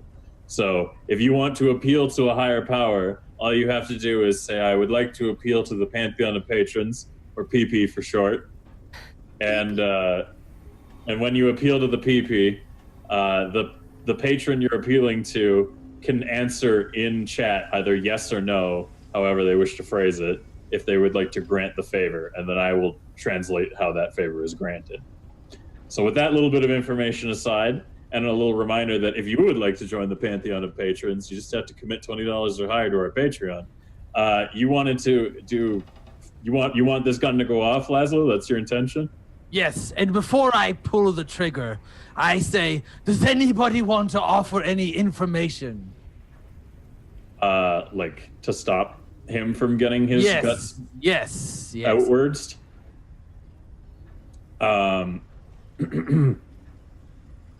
There's no response. Then I continue. All right. So you go ahead and you fire that shot and you blow a hole in the stomach of Morant Persing, and he is very surprised that you decided to double down on the threats you've issued, and is now screaming in pain because there is a large gut wound in this man's stomach, and he's doubled over, and it smells horrible in here because you've just ejected like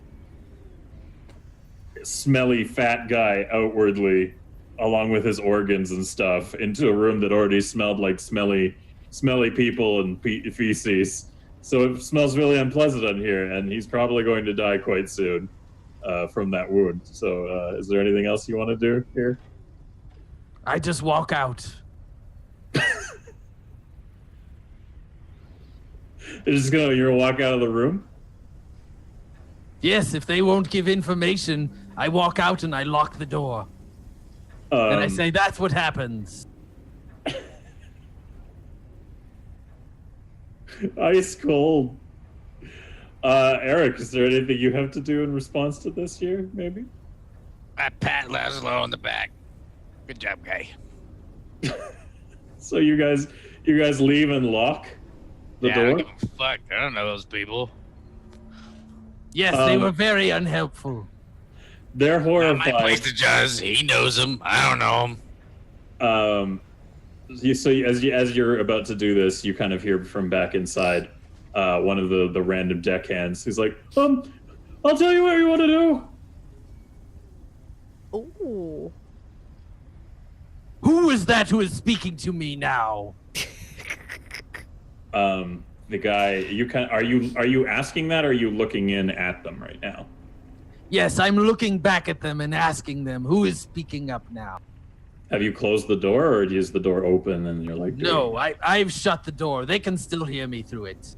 Okay, so you're looking through the window and you're kind of like who said that, right? Yes. So the one guy kind of like wild-eyed gets up to try to kind of move towards the door, and he's about to speak and kind of like tell you some more stuff when literally the other two deckhands who are down there, who aren't Sneals, grab him and pull him to the ground and hold him down to prevent him from saying anything.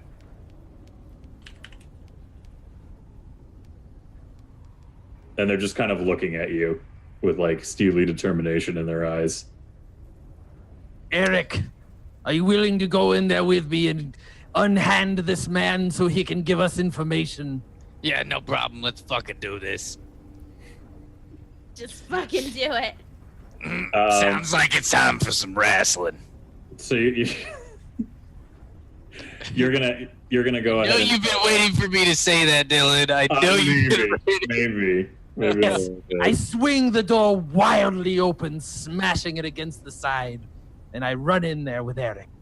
Okay, I want each of you to roll me an unmodified d20 before we potentially start anything here.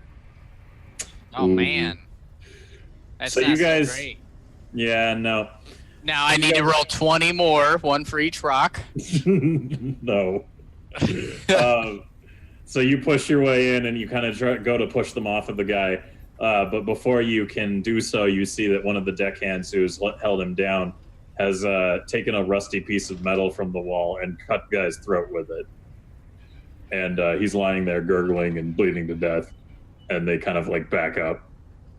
And they sit, the one guy with like the rusty piece of whatever is kind of like sitting in the corner, like looking at you, like intensely, and the other guy's kind of like in the corner, like they're not engaging in a fight, but they would probably fight back if you initiated anything. Okay. So I'm fucking initiating shit. You don't fucking do that shit in front of me. So even though the one guy who volunteered to leak information more or less is dead, you're gonna go beat the shit out of one of the guys? So my current game plan right now is Eric is gonna pull out a rock. He's gonna pull out, man, who's the best one for this one? Gloria. He's gonna pull out Gloria. And Gloria, he's gonna go over to the guy that took the rusty piece of metal. He's gonna fucking shove Gloria into his mouth, and then he's gonna punch him in the chin. What? Ouch. Yeah, I want you to think about what just happened. I thought you meant you're putting Gloria in your mouth and then punching the guy in the chin. I was like, why? No, I put it in the dude's mouth. Okay. Eric doesn't put it in his own mouth. He puts it in the guy's mouth and then punches Obviously, him in I'm the chin. just a fucking idiot. It's like an intimidation. I'm so confused. Like, Yeah. "Ah." I was like, It's what? like a reverse curb stomp. Ah! Yeah. All right. Which Look one at is the that? guy. Which one do you Gloria? need to do that The to? bitch. Oh. Oh, No, the the guy guy. with the rusty metal thing. The guy that cut the throat. All right, cool. Go ahead and roll me a d20, and I'll roll one, and we'll do it publicly to see. Unmodified. Unmodified? You're a hmm. piece of shit. Fuck you! You're a piece of shit! Look at that roll! What kind of bullcrap is that? Look at them rolls! Messing with my rolls, Dylan?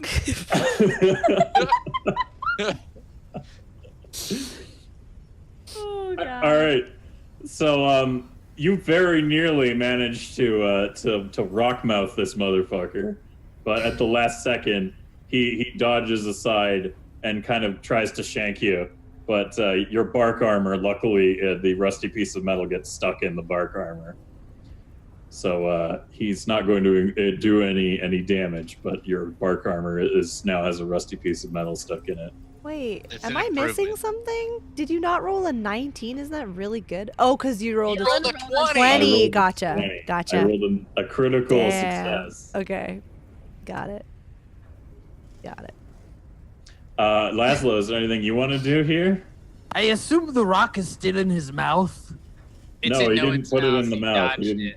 It's in my Gloria hand. didn't. Oh, okay. I flip my gun around with the butt facing forward, and I give him a good whack across the temple. The guy who dodged the mouth Yes. rocking. Yes. Okay, cool. We're gonna just roll off here again publicly. Oh.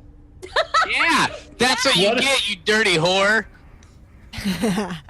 What are these? What are these? Perfect. What are those? What are those? Critical miss. Thank you Wow. for showing us the spectrum, Dylan. Yeah. So here's a little illustration for you all. A green border means a natural critical success. A red border means a natural critical failure. So he's gonna be really off put by the fact that he's gonna be too occupied with trying to unstick his sticker from Eric's wooden or bark. I guess it is wooden. His bark armor.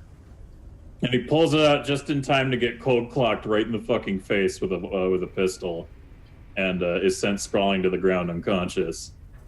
So now the last guy who's in the corner there hasn't decided to fight yet. He's just kind of like he's aggressive, but it doesn't done anything to kind of change his opinions of things.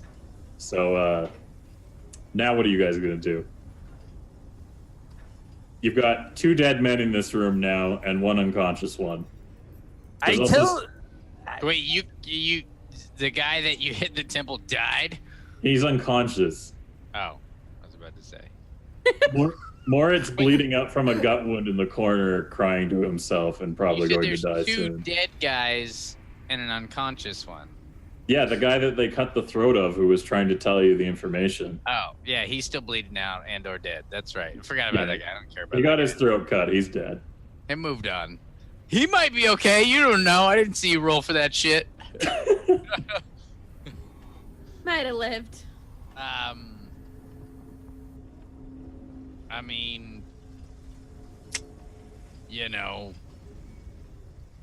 looks like we need to pull out a second rock. So I have a rock in either hand, right? So I take them and kind of like,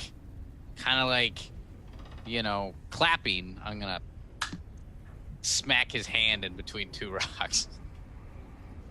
You're gonna take a rock out, and then you're gonna take 2 rocks, and I have 2 rocks, kind of like I'm clapping, and I'm gonna clap him on the dude that's still. Like, He's gonna rock clap him. you're gonna rock clap his hands. It's fucking torture time, son. Okay. You know what? Let's roll this off again. Unmodified. I'm gonna be mad. No. So as typically as this is, you go with rocks where his hand is, and he pulls his hand back. Like, what the fuck are you doing? God damn it, Gloria! Cooperate with me. I'm trying to do a thing here. You were willing to do the mouth thing earlier, but now you don't want to fucking do this. You're going back in the bag. We'll talk about this later. Laszlo, what are you gonna do? Is Sneal still in the room? Yeah, he is. He's on the ground. Like he's been lying on his back for the most of the week, and is watching all of this with amusement. I pull my other pistol out. I point one at the remaining man, and I point the other at Sneals, and I say, talk. Sneals just laughs again, much like Morit did. Then I pull back the hammers on my pistols, and I fire both of them. Where? Slow. The 2 What? people he has pointed out. He One has for pointed Sneals and one for the unnamed crewman. You're gonna shoot both of them? out. Well, you're gonna shoot him in the face. Not mortal wounds, just like Okay. leg wounds. Okay, all right. You know what? Roll me a d20. No modifiers. Unmodified d20. And then another one. So the first one's for Sneals, and the other one is for the unnamed crewman. Well, Oh no! That's a good spread. Eric, can you roll me a d20 as well, please? Oh At a -2. You want me to roll a d20 at a -2? Yes, yeah, I do. If I get shot, I'm gonna be fighting you in real life. It's gonna drive all the way to your house. Ooh, oof. Okay. Yeah. Oh going no. great. Oh no. Yeah. Hey, Laszlo, can you go ahead and roll me 2d6 worth of damage, please? No.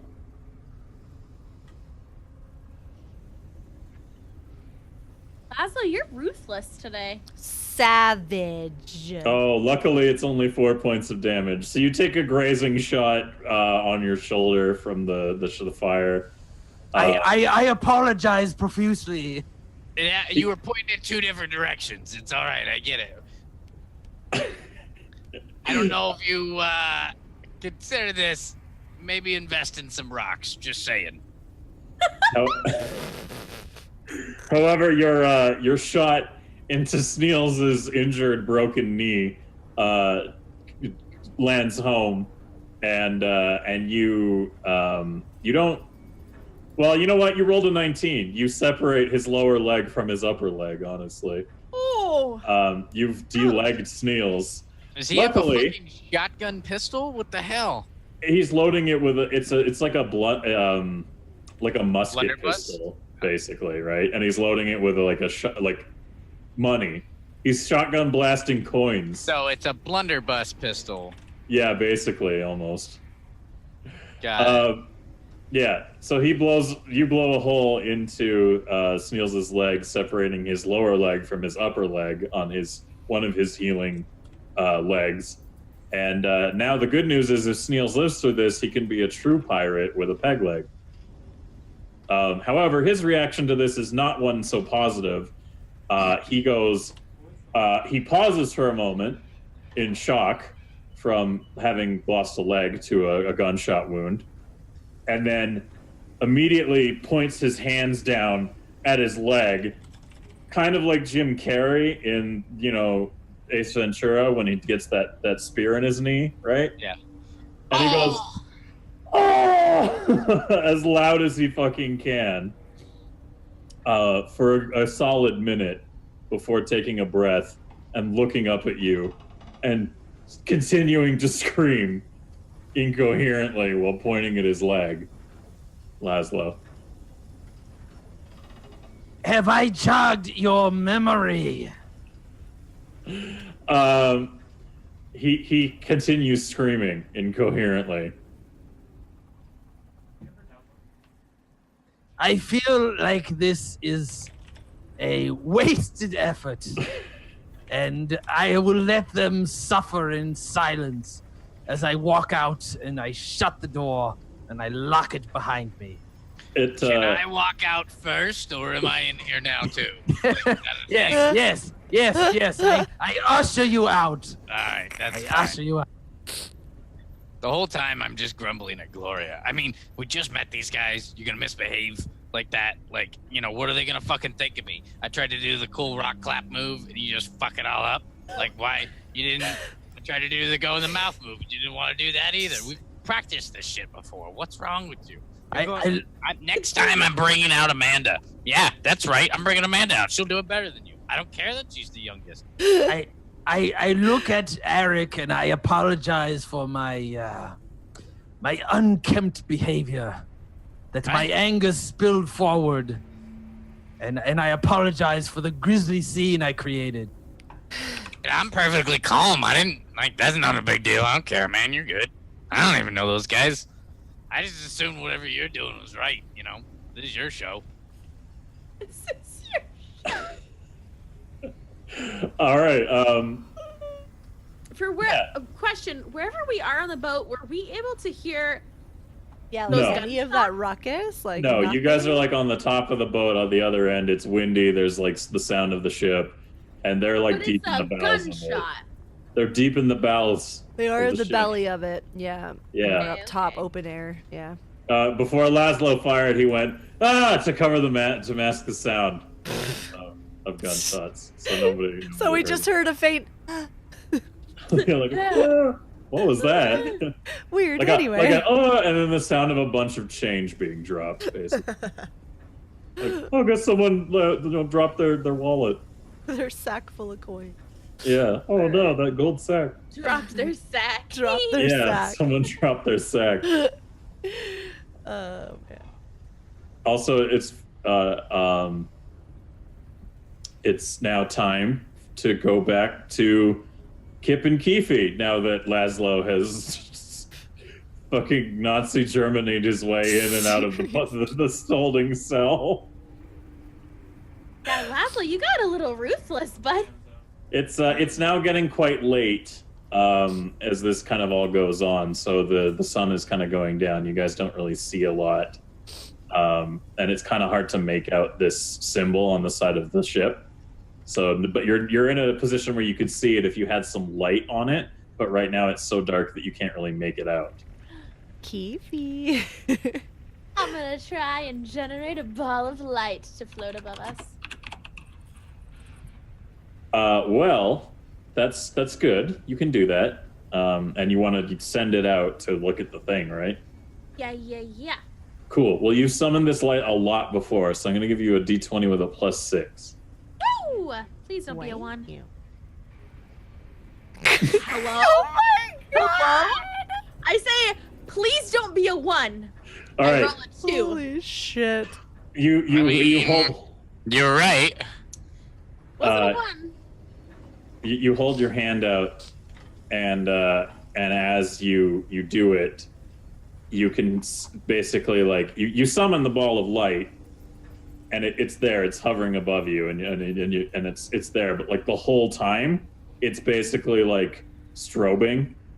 So you've got like a light, but it's like a strobe light. It's a and disco really, party up on the top yeah, of the ship. you could still see with it. It's really painful to look at. I'm just gonna start dancing and pretending like it was intentional.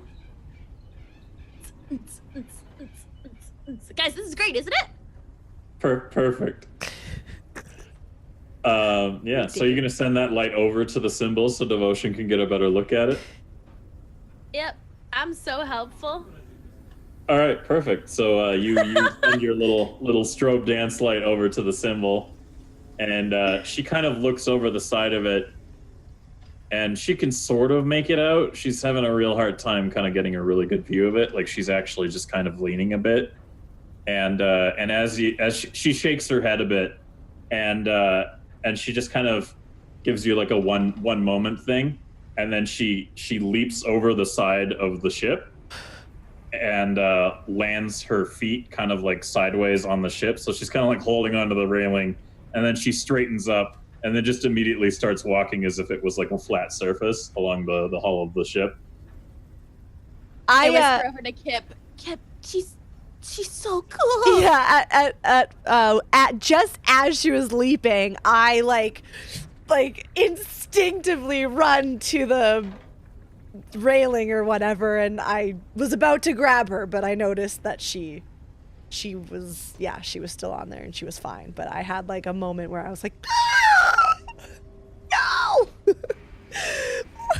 So yeah, now I'm good though. I'm chilled, and I'm just like staring there, like jaw drop, like whoa. So cool.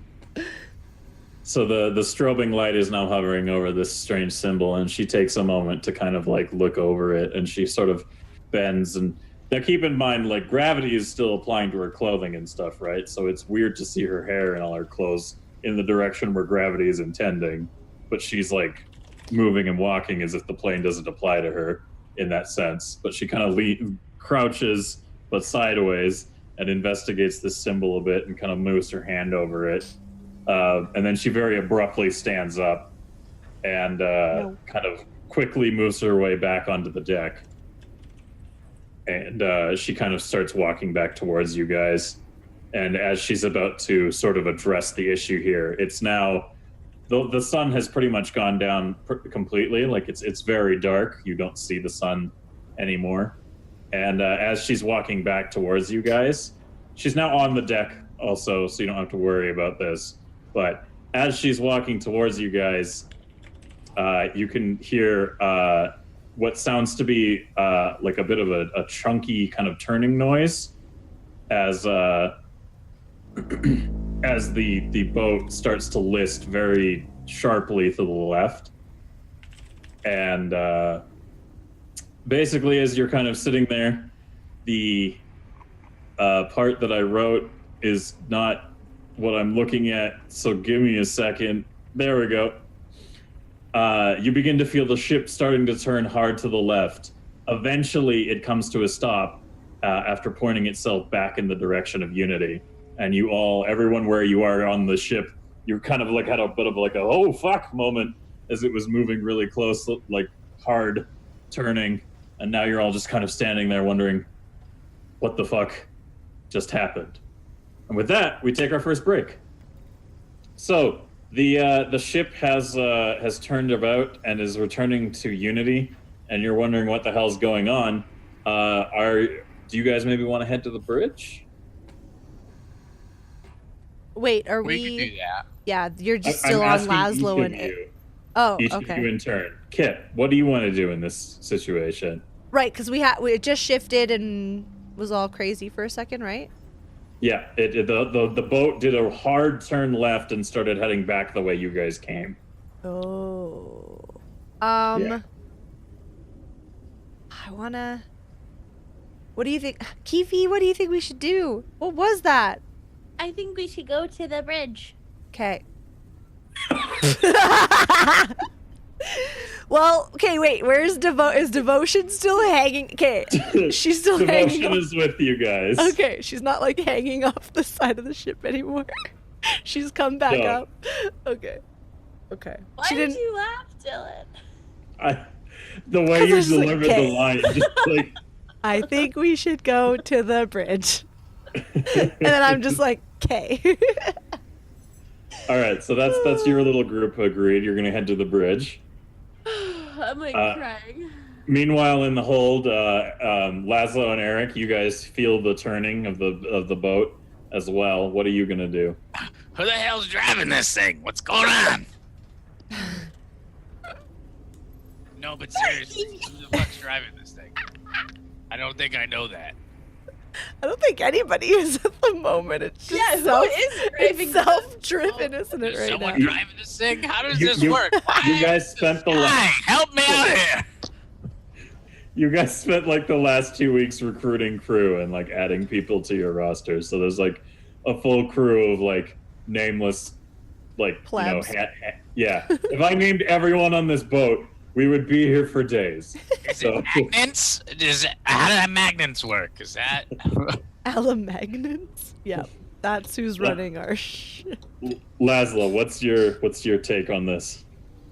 I write myself because, you know, the shuffling, and I look at Eric, and I look kind of up, because we're at the bottom of the ship, you know, to assess, and I say, we should probably go to the driver, the bridge.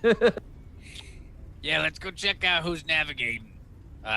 You lead the way, because I don't know where the fuck I'm going. All right, cool. So as you all kind of separately but together make your way to the bridge and meet up, you kind of all meet up as a big group, like, oh hey, how's it going? And then you're kind of curious as to why Laszlo has like blood on his legs, but things are a little more pressing right now. And you eventually make your way all together to the bridge of the ship. And you can see a group of Roland's mercenaries, joined by Dalin, standing before the door. The reason they all have yet to attempt to enter the bridge, however, is rather apparent to you all from the get-go, as the doorway to the bridge is engulfed in roiling purple fire that completely obscures the entire entryway. And as you guys kind of walk up, Dalin looks over at you guys and goes, "Oh, thank goodness you're all here. A gaggle of those wood-masked morons took control of the bridge not long ago and started turning us back towards the city. I haven't a clue how they got on board or took control of the controls so quickly. We've been trying to find a way past this barrier, and we can barely see into the room through it. Maybe one of you has an idea how we could get in?" Let me try something. I'm gonna throw a rock at the bear. Okay, what rock are you throwing? I'm gonna throw It's a barrier. It's magical. Sounds like some nerdy shit. So I'm gonna throw Daniel. Daniel will figure this out. Daniel's always got your back. Tell you what. Why don't you go ahead and roll me a d20 at a +2.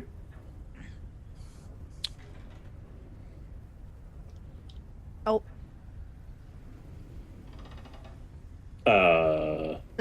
How did that happen? That seems incorrect. That seems very incorrect. Did you type a plus? Oh yeah, it says ++2. Okay, yeah. You don't. Whoops. My bad. For some reason, yeah. So just do a 2. Well, that wasn't much better, but that's a thing. All right. So you huck Daniel through the fire, and he goes through to the other side of the room. And you can kind of hear it like clang into something on the other side. So it passes through, but you're Daniel's not sure. Fine. Sounds like we're good. Let's go. You're not sure if he's on fire or anything. He's a rock. You shouldn't catch on fire. That'd be weird. It's magical fire, though. Yeah, you have no idea of what that. became of him other than you heard him clang into something on the other side of this fire barrier. Gotcha. Good investigation, Daniel. All right, Kip, what about you? Is there anything you want to maybe do in response to this? I wanted to say something out loud, but I don't want to get in trouble. I don't want to get minus points, so I just said it in chat. Damn, Daniel. I did it again with that investigation check.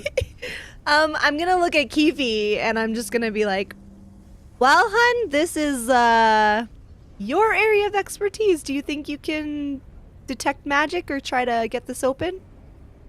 You said it's fire, right? It's purple fire, yeah.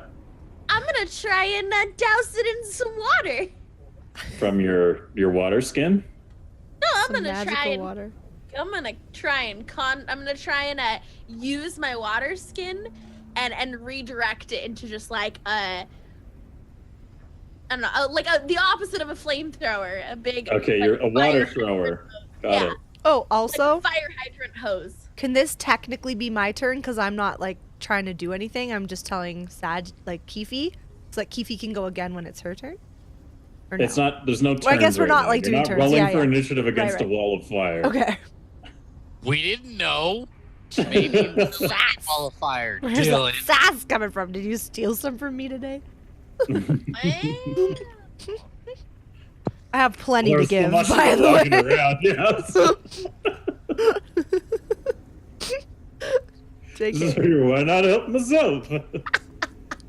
Excellent. She seems happy. I should have some of what she's having. Sorry. Go on. All right, so Keefe, what are you doing? I'm gonna do the water spout. Water spout. Oh wait, sorry. What was the And thing you that's wanted when to the do, Fire Dara? Nation attacked. You I said you didn't- wanted to do something as well, right? No, I don't. I don't think I can do anything in this sitch. Okay, fair enough. So yeah, I just kind of was like, hey, Keefe, you do this thing, because you can Okay, do so- these things. You're gonna try and summon. You're gonna shoot your load all over this fire I'm of gonna this try water. and shoot my water spout and load. All right, cool. You've summoned a lot of water before and had a lot of experience with it now, so I'll give you like a +6. You just roll a d20. Wow, she gets a +6, but I didn't get a +2 for throwing rocks. Hey, you've She's- been getting lots of pluses, mister. Oh shit! That was a 19. Bye, fire! You fucking Kamehameha this fire.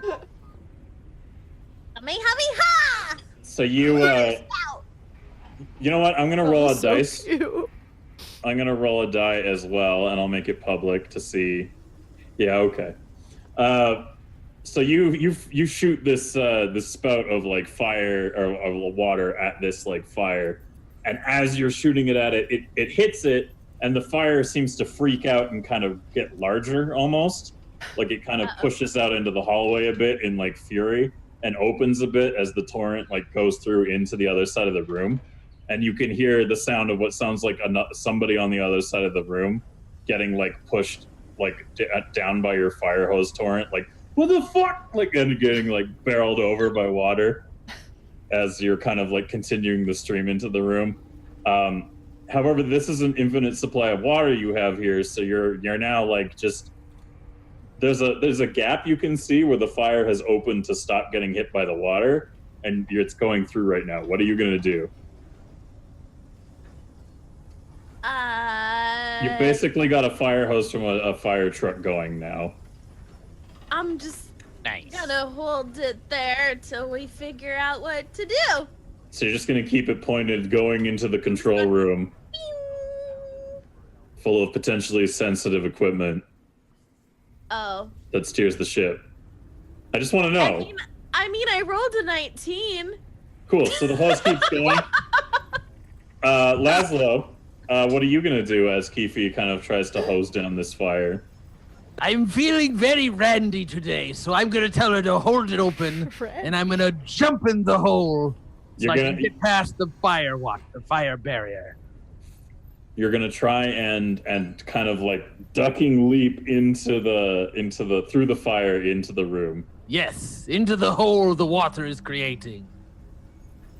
The hole that is currently being occupied by a jet stream of water, you mean? Yes, I'm gonna jump into the jet stream and it's gonna shoo me forward. It works just like a water slide, Dylan. It's okay. All right, you know what? Fuck it. I like. I'm never gonna turn down some theatrics. So, tell you what, I'm gonna have you roll 2 d20s unmodified, and Keefe, I'm gonna have you roll a d20 at a -2.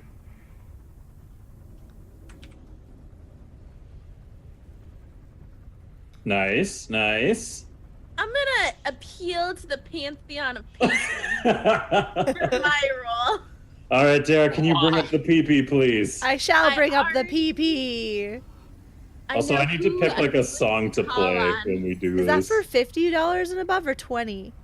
It's so the way that here's a little knowledge for all of you at home. The Pantheon of Patrons works like this.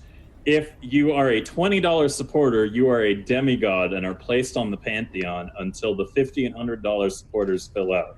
Once they fill out, you will be ejected from the Pantheon as a $20 supporter, basically. But until then, the $20 supporters are demigods. They don't have the power to do huge, crazy things, but you're still able to influence positive and minuses on rolls like this. So anyone on the Pantheon right now is able to be appealed to. Okay, so since this hasn't updated since, like, Misty became a 20, like, he just subscribed. So Misty's technically on that as well right now. Technically, if you want to include Misty, even though he's not on the thing, that's totally okay. Okay, gotcha. So we have, I think, we have 2 Pantheons here right now, Zach and Misty. Yes, I'm going to appeal to Zach of the Boras, Lord Zach of the Boras. Lord Zach of the Boras, are you present? No, please, Lord. Please show us a sign. Give me your strength to keep this water spout going, Lord Zach of the Boras. Lord Zach of the Boras, do you grant your blessing for this absurd gnomish fire hose like thing? Yes, you. Yes, you.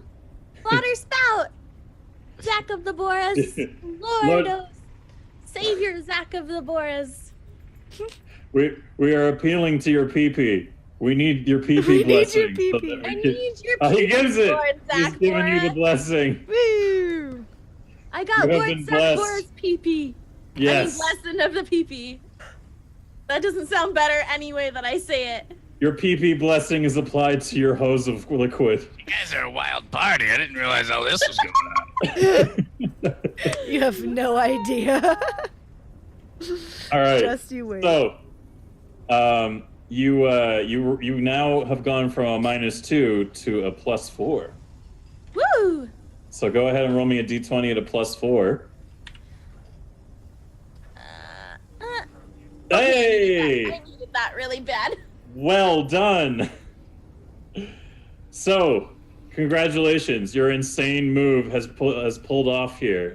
Keefe, who is the size of a gnome, has the knee-high hole. Focuses her water into this knee-high hole and kind of spreads it a little bit to fit the... You spread the fire's hole to fit Laszlo. So now Laszlo lines himself up to time with the stream and kind of dives forward and does like a tuck and combat roll into the room. I want you to think about the 4 sentences you said leading up to that and how they relate. And just, there's a lot there to unpack. I'm just saying. It's great. It's wonderful. It just, go on. Sorry to interrupt. Go on. As I dive into the water, I yell, Marius Watum Booty God!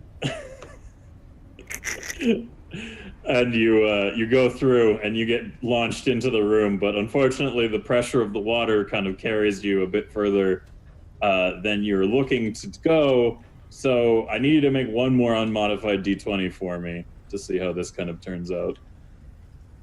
Ah, nice.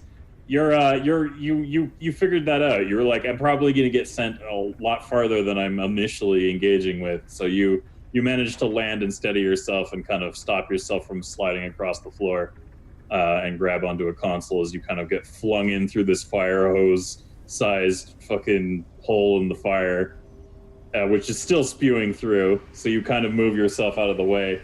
And now you alone are in the room. Congratulations. Wow.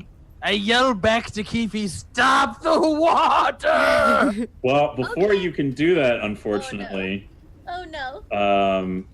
So basically what we have here now Oh no. is an engagement. So Yes! MWB, you alone have kind of entered this bridge, and you can see that spaced out amongst the consoles is oops, sorry. Does he get an attack of opportunity? Because I'm sure they did not expect someone. They're to not come expecting flying him. through. They're not. Yeah, so he'll get a free kind of action in regard to this. So he comes flying into the room, and you kind of land there, and you steady yourself, and you see inside this room, there are what appears to be 5 regular-looking kind of like cultist dudes with their fancy masks, and then it's kind of hard to make out here, so I'll put that as like the symbol of the lead guy there. And then one guy who is very much so looks exactly like the guy who delivered the ultimatum at the beginning of the episode to you all. Billy! That son of a bitch! Yeah, as Eric refers to him, Billy is standing at the head near the front of the consoles, and the rest of them are kind of scattered around. And then there's one guy who's north of Laszlo. And Laszlo sees him sprawled on the ground. He's kind of like been knocked over by the hold on, can you guys still hear me? Yeah, we got you. Weird. That was very strange. The stream was frozen for me. Sorry about that. Yeah. So you see one guy who was knocked over by the hose of water, not hose of fire. Jesus Christ! And then you also see kind of like next to him is David the Rock. He's not on fire, which is good. But you can't tell if he went through the fire and then got set on fire, or if the water put it out. Whatever. But yeah, you're in that room. These are the guys you're facing down, and now you have entered into combat. So You're muted. what up? Oh, By himself. Yes, There we go. yes, okay, so I get to do a thing, okay. yes. But before you do a thing, I want you to roll. I want everyone to roll initiative. So I'll copy over I'll give you guys a sense of where your tokens are, more or less, in relation to the area. So We're still on the other side of the. you're still on it. Here, I'll show you some super high tech, awesome shit. Gotta minimize then. Oh, I don't think I can fit it. Whoosh, whoosh, there's a firewall there. Whoa! How did you do that? Fire Nation attacked. That's How right. did you do it? Oh my god, fancy technology. What I like the- purple fire. That's an interesting color for fire. Yeah, it's purple fire. That's the best purple fire I think I've ever seen. So if you guys can go ahead and click on your tokens and hit roll initiative and then add the number in green on your character token. That's your... Do those never change? No. Okay. Your initiative never changes unless I tell you that you have a bonus to it. Do you see the initiative that I rolled? Ooh, yeah. That's a 5 with I never roll a high initiative. That's probably the 14th is probably Wait. the highest I've ever You rolled. can't roll a 0. I feel like that didn't add. What do you mean? I rolled a 2. Yeah, her initiative is 3, Oh, and she okay. rolled a 2. Wait, so when I click roll initiative, You have to click on your token. So click on the little token that represents your guy, Yeah. and then click roll initiative and add the number. Stop everything! oh, I see. What? Oh my god, My is that mom your is mother? here! It almost is as good as Purple Rain. Mama New Holy York! shit, your mom is in chat. This is a first ever, except for when the other night she typed in my chat when I was hosting someone because I had ended stream and it was like 2 hours later and she was talking in the chat. This is a first that I'm live and Mama New York is chatting. That's amazing. Hi Mom, I love you. You're here for one of the best nights, the nerdiest of nights. Our Dungeons and Dragons night. Hey, Mom, do you like rocks? Do you mean rocks? Because I'm sure she loves rocks. Oh Rocks are pretty great. Oh my god, Zach! no! No, Zach! I was doing the same thing, you jerk! Wrecked. Mine was like it's sitting here. It's like payment not processed. What are these What's rolls, you cheater? Zach Bora gifted a sub to Mama New York. Mom, congratulations. Now you have that little paw. You see the little paw next to your name? That means you also have access to my emotes. If you look in the message box where you type on the right-hand side, there's a little smiley face. Those are emotes. You click on that, and then you can use any one of these. How do I talk with you guys? You are talking with us.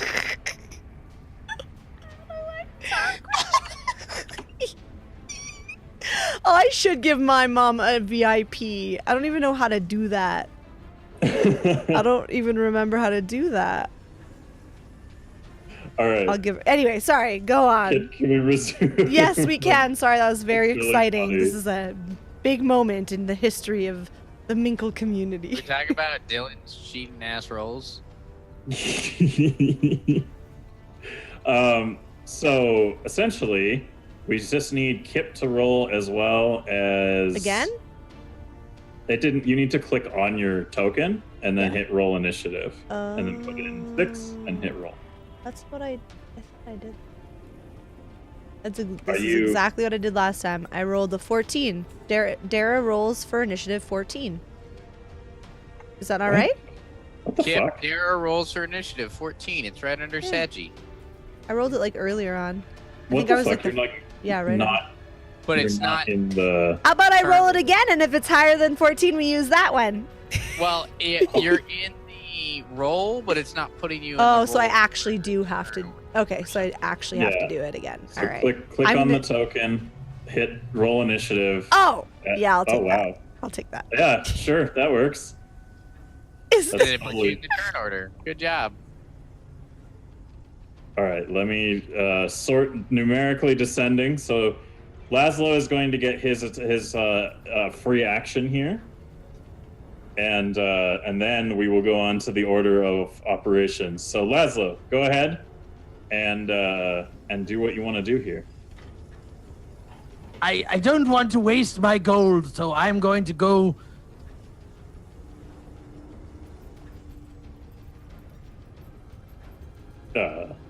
You Are just you- muted yourself there. You're there, muted. Val. No, sorry. I'm going to go towards that man. I'm not going to waste my ammo, and I'm going to give him a haymaker to the face. So the guy who's already down by being splashed by water, you're gonna up and fuck him. Yeah, get him. Yes, All right. I have to he's- take advantage. Get him. Okay, fair enough. It's What an I- attack of opportunity. yeah. Give him a people's elbow like the Rock would. Yeah, deliver him the. Can you ask? But first, ask if you can smell what Laszlo's cooking. Can you smell what Laszlo is cooking? And he like looks up at you like, what? And then or at least you assume because you can't see his face. And then you go ahead and you roll me a d20 at a +4.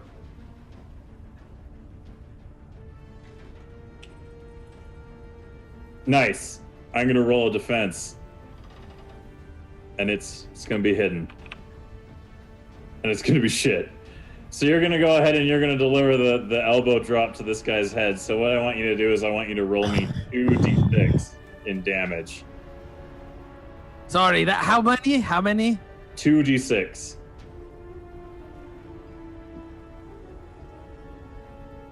Woo! 10 damage. Ouch, he is reeling. You, in fact, have stunned this man. He is, he's not doing so hot there. Fuck my balls. I may have accidentally duplicated the wrong tokens, but it's all good. So he's stunned, and he's going. Let's see, what's a good icon for stunned? We got an angry face. We got a snail. We got there we go. He's like, oh, I'm not so happy now. I got an elbow to the head. So that is going to give him a. He's not going to get his turn. So now we go on to Kip. Kip, what are you going to do in this situation? You are now still stuck on the other side of the firewall. Are you going to try to jump in like Laszlo did? I mean, I'm an elf. I think I have some good jumping skills. You know, being an elf and all. So yeah, I'll try to do that. All right, cool. I'm going to get you to roll me 2 d20s at a +2 each.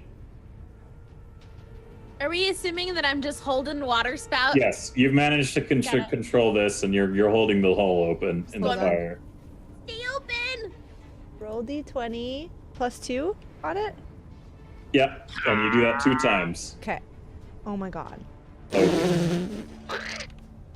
Yeah, I fall flat into the fire and burn my face forever. I have some crazy purple scar. Almost got a total of 20 on 2d20s. Good job. All right, I don't know what I'm watching, but I'm here to support Darius as your mother. And then, thanks, Mom. You go to line up and Mama New York, you can listen to what your daughter did. Yikes! Or your daughter's character. Be so proud of me, Mom. Kip goes to her 2 weeks in gymnastics class before she skipped it to eat pizza at the arcade. She lines up with the hose as it's sending water through this expanding hole, and she goes to jump through with the water, but she kind of didn't really guess correctly with the stream of water going, and gets kind of like tumble fucked through the fire as she's going through. Luckily, on the other end, the fire isn't so bad, but you have caught fire as you're launched through this awkward hose blast, basically, into the room. So, unfortunately, you're not going to be able to do anything other than recover from that, and I want you to roll me one more d20 at a -4 to see one other thing happens. That I do put a minus in front of it. Yes. -4. You rolled a natural 20. Congratulations. You are not caught alight by arcane fire, so it doesn't hold on you, thankfully. Woo! So you kind of have a bit of an action hero-y moment as you spill into the room and end up right beside MWB, but you're on the ground on your ass, Okay. and you're going to have to take some time to recover from doing that. Fair enough, fair enough. In the meantime, one of the culty bros who saw you elbow the dude in the face there is going to run up, and he's going to charge over, and he's going to try and stab Laszlo. He's going to bring out a sharp-looking, impressive kind of looking infernal instrument of some sort, and he's going to try and give you the old shankarino. So I want you to roll a d20 at a +3 for me, Laszlo. Is that a parrot? That was weird. What is Sorry, that I heard a sound? noise. Yes. No, I think that's Is that from gears. your house? It's happened before. It's from the effects Oh, that I think I was can like, now what hear is from that? the boat. I'll just stop those sound effects. But congratulations, Laszlo. You managed to deftly kind of like deflect his hand downwards as he comes in to give you the shankage, and no hit is landed. We now move on to the man with the mask that has gold fragments in it, the boss of this little group.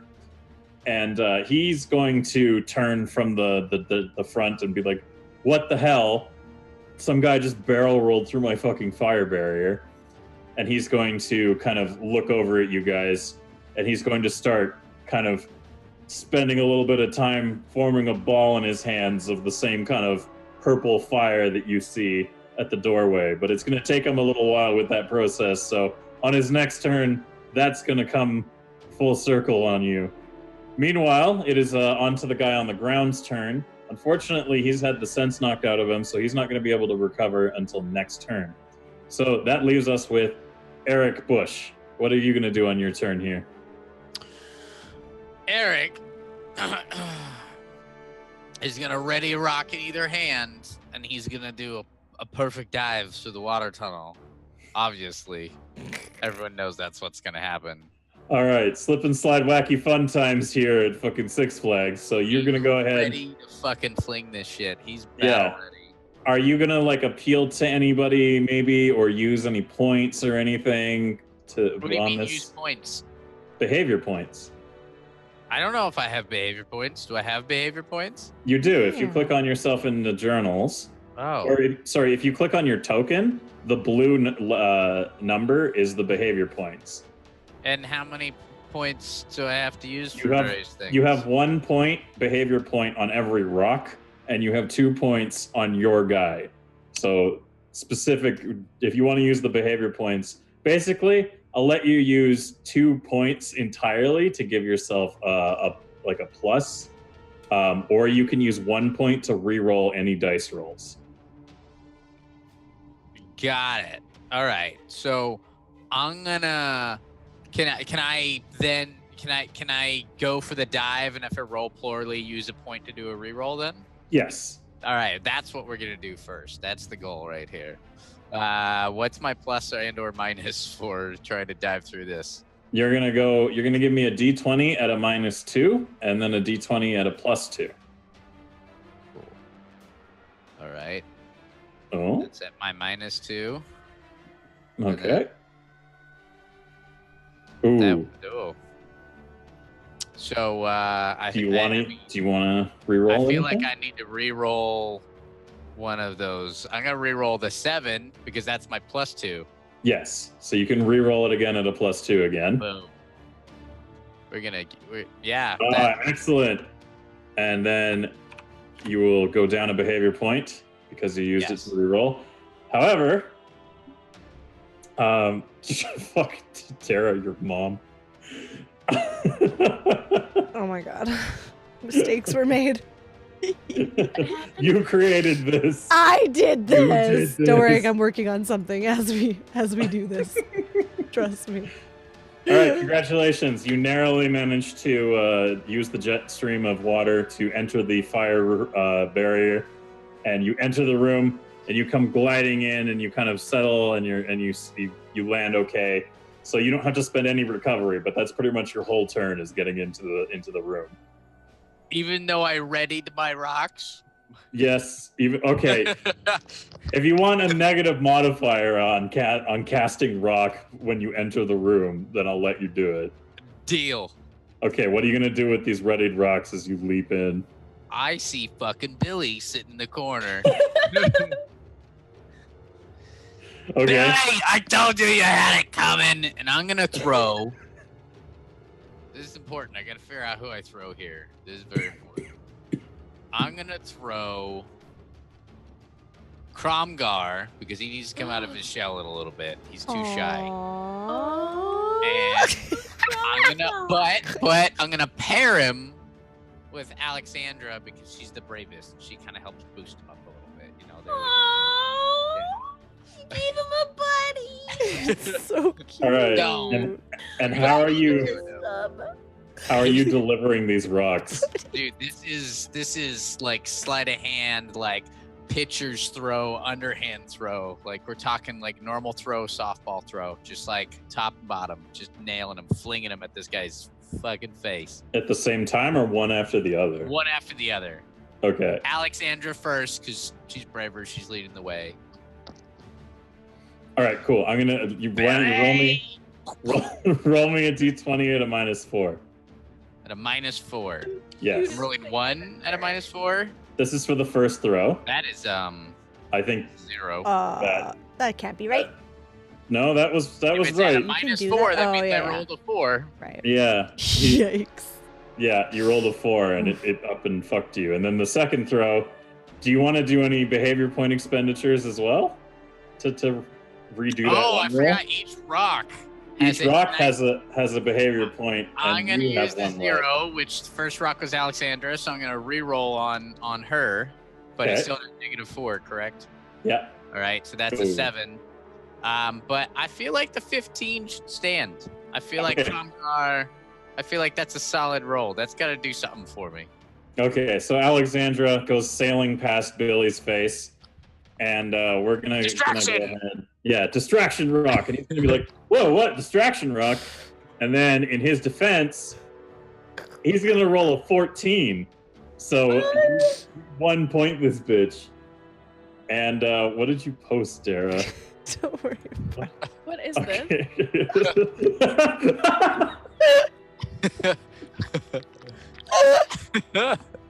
It's so good. Kiss my ass. I'm sorry. I had to. This is what I do when you guys are on your turns, by the way. I get up to the dumbest shit.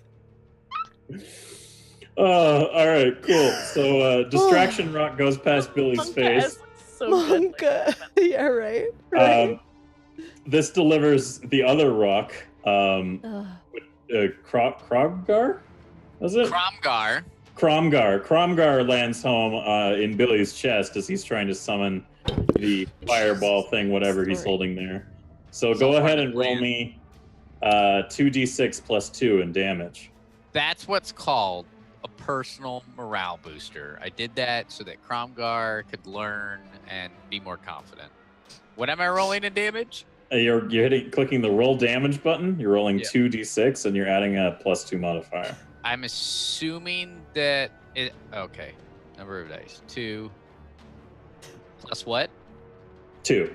2. Sorry. I'm assuming it's automatically d6s.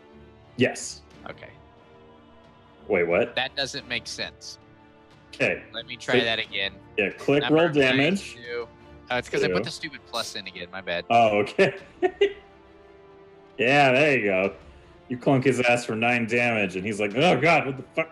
But it doesn't stop him from summoning his ball. So we move on to one of the other culty-looking motherfuckers in the back there. He's gonna run over to the new entry, but it's a long distance, so he's gonna spend the majority of his turn trying to clear the gap to engage Eric. And then the other one, who is closer, saw the weak point in the elf that came barreling in, and is gonna close in between his buddies there. Gonna come charging over, and he's gonna try to take his shanky stick out and drive it down into Kip's leg. So, Kip, why don't you go ahead and roll me a d20? Unfortunately, at a -2 because you're on the ground. Yeah, I'm all stunned and shit, right? Yep. Shit. Well, you're not stunned. You're just on Just, the like, ground at the moment. Trying to recover. Okay. It's harder for you to defend yourself on the floor. Okay. Come on, please. Ugh. Oh, all right. Let's see what he rolls in response to this attack. He rolls a 4. Yeah, All right, cool. suck So- it, nerd. You're Sorry. shitty McWoodface over here with Hey, his. Daniel takes offense to that, and he's in the room right now. Can you not just like yell stuff like that? It's very hurtful. Sorry, Daniel. It's okay, Alright. buddy.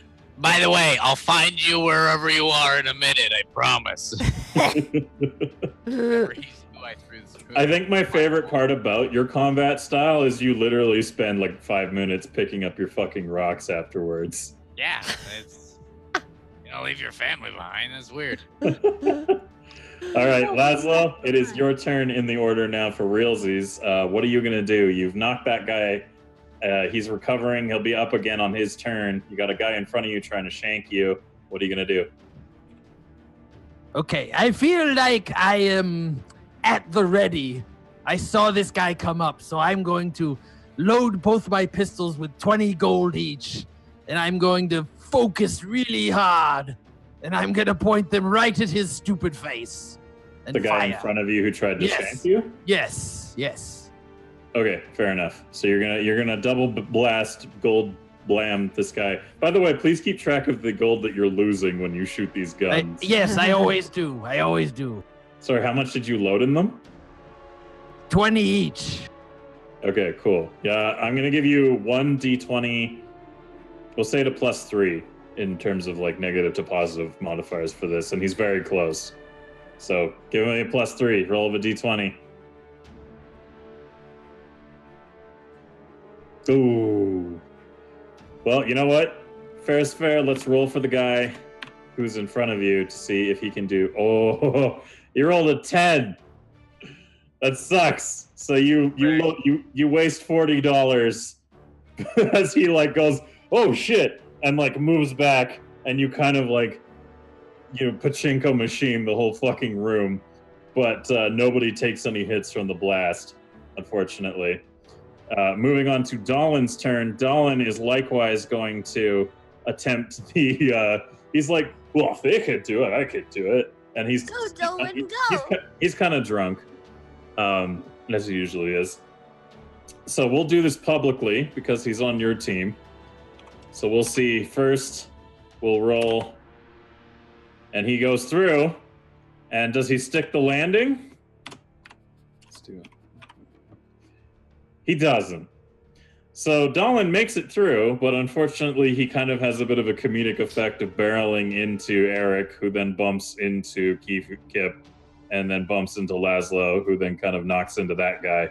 But it's not like a massive barrel over, it's just kind of like a, blah, what the fuck? So you guys don't have to roll for any like stuns or anything. And now Dolan's kind of like in a pile on the ground, holding his like hammer thing, and he's like, I made it! Yeah, where do you find alcohol? He must have had a. He's just perpetually drunk. Yeah, you don't know stop what he has being in that drunk. Yeah. Truth. So Keefe, it is your turn in the order now. Are you gonna just? You're the only one not in the room. Are you gonna try and? So I didn't really think about this. I can't really go through the thing when I'm holding it open. You could try charging, holding it through, and then hope it doesn't close fast enough on your feet. That sounds like a really bad idea. Stupid DM ideas. I didn't really think through this until Dolan went through and I saw his little icon move away, and I was like, I'm all alone. Bye, Mama, New York. Your fucking mother. So. What? Oh my god. So sorry, continue. What's weed waking? What I'll does be that mean? weed waking. I think She she's mean gonna wanking? smoke weed. I'll be weed whacking. Weed whacking. No, that's waking. I'm It's hoping like master isn't code weed for waking. something. I think it is. She's trying to be funny, but spelling is not her strong suit. So I think she means weed whacking. Yeah, no shit, Zach. I made a grave mistake. Wait. Hold on. No, this is gross. I can't. What is happening right now? Oh, Are God. you okay, Sadie? Dara, Oh, she's done. Okay. Are you sending a private message to Dara? I have a strong feeling that's what occurred. I'm so confused. like weed whacking, Dara. Like Yeah. Oh, no, I get it. I think.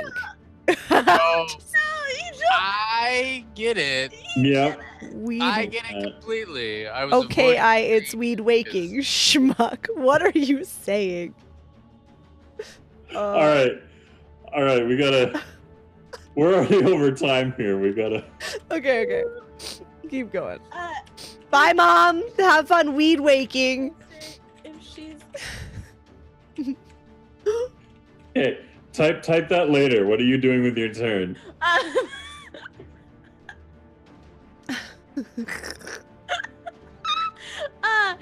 I don't know. I'm stalling because I have no idea. You had so many other turns to think about what you were going to do. I didn't realize until someone left being right next to me that I was fucked. So I'm just gonna try and shoot.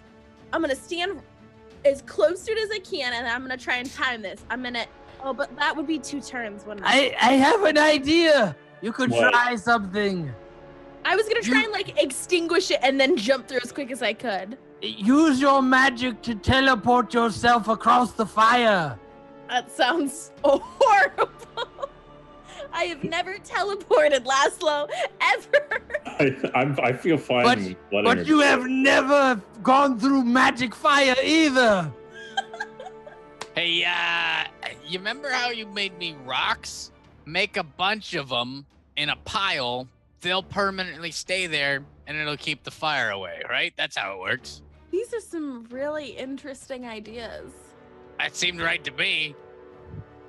Oh, like a dam! Build a dam! Yeah! Ass gets it. Ooh, I'm gonna just go with the water stream that I have going. I'm just gonna try and do a big blast. Okay. And can we say that me jumping through it is my moving? I'm moving, and then the blast of water is an attack. Basically, yes, we can combine those two into one like action where you're basically trying to blast your way through the fire into the room. Yeah. This is gonna go horribly, but we're gonna try it, boys.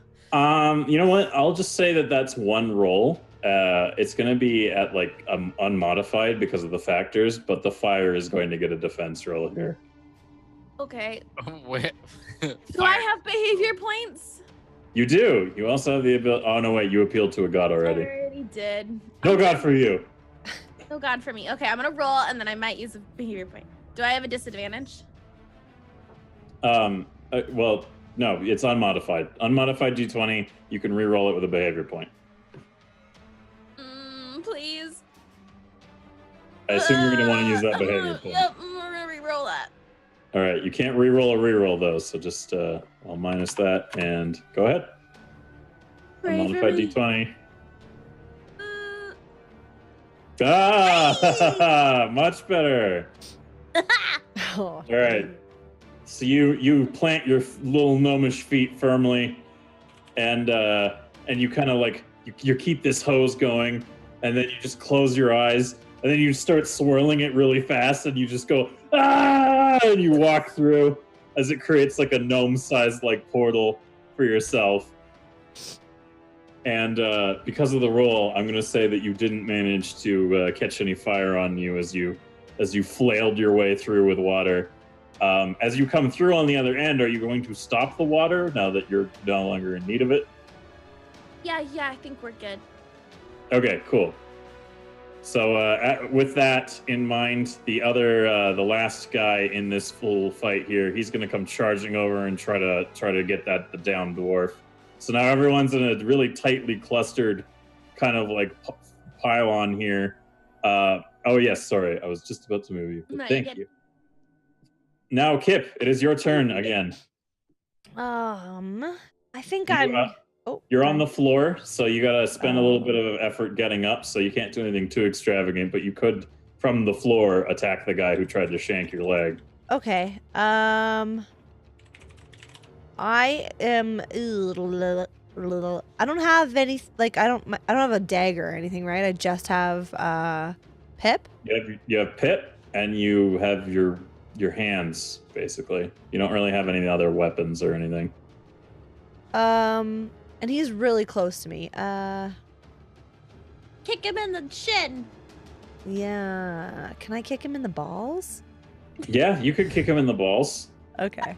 I'm gonna kick him in the sack. I say shit, and you're like balls. Balls, right? Balls. And balls. Balls, as my mama in New York would say. I'll kick him in the balls. All right, cool. So what I want you to do is I want you to roll me. Let's see. You're on the ground. D20 at a -1. Is that your dog? I was like, what the fuck is that weird? Gurgling in the background. Yeah, because she can't go too loud or else. Oh, she's, like, yeah. Testing the volume limits Yes, of her fucking... she does. She all the time. Like, oh, I think I can do it a little bit louder, and then sprays her, and she's like, "Fuck."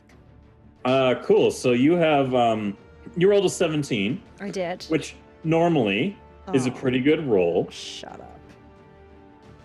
However, it's a great roll because I rolled a fucking 1. Oh, good. Okay. So I thought you were gonna roll a 20. so you're gonna critically ball kick this. Oh, poor can I bastard. knock his balls into his body and then he's I like? mean, I don't think we're going that far, but it is a Damn it. very serious blow to the junk, and it is a weak point. So you're gonna go ahead and roll me 4d6 worth of 4. damage, no modifiers. Oh Yeah. my god. Okay. So roll damage, 4 dice, Oh my god. At no modifiers? no modifier. Hello, game? Okay, that's not possible. So It's not? no, you couldn't possibly roll on 4 dice. You couldn't 6? roll a 2. Oh, wait, how do... So you click roll damage, Yeah. and then you would type 4. Oh, for number of dice. Got it. I thought I just had to do it Yes. 4 times.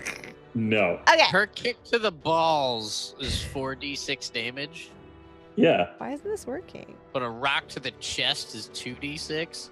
Have you been kicked in the balls? Yeah. Oh! It's 2D. Oh! Cool. So he's gonna feel that. He's gonna be a sad panda and fall to the ground, going. Got And in the interim, the guy fighting Laszlo is gonna go ahead and try and land another shank on Laszlo. He's determined to he dodged the shot, so he's gonna go in for another stab. Except this time he's gonna go for the throat. So, Laszlo, he's going to try and shank you in the throat. It's a difficult roll for him. I'm going to give you a d20 at a +2 to defend yourself against this. All right. This is up. This is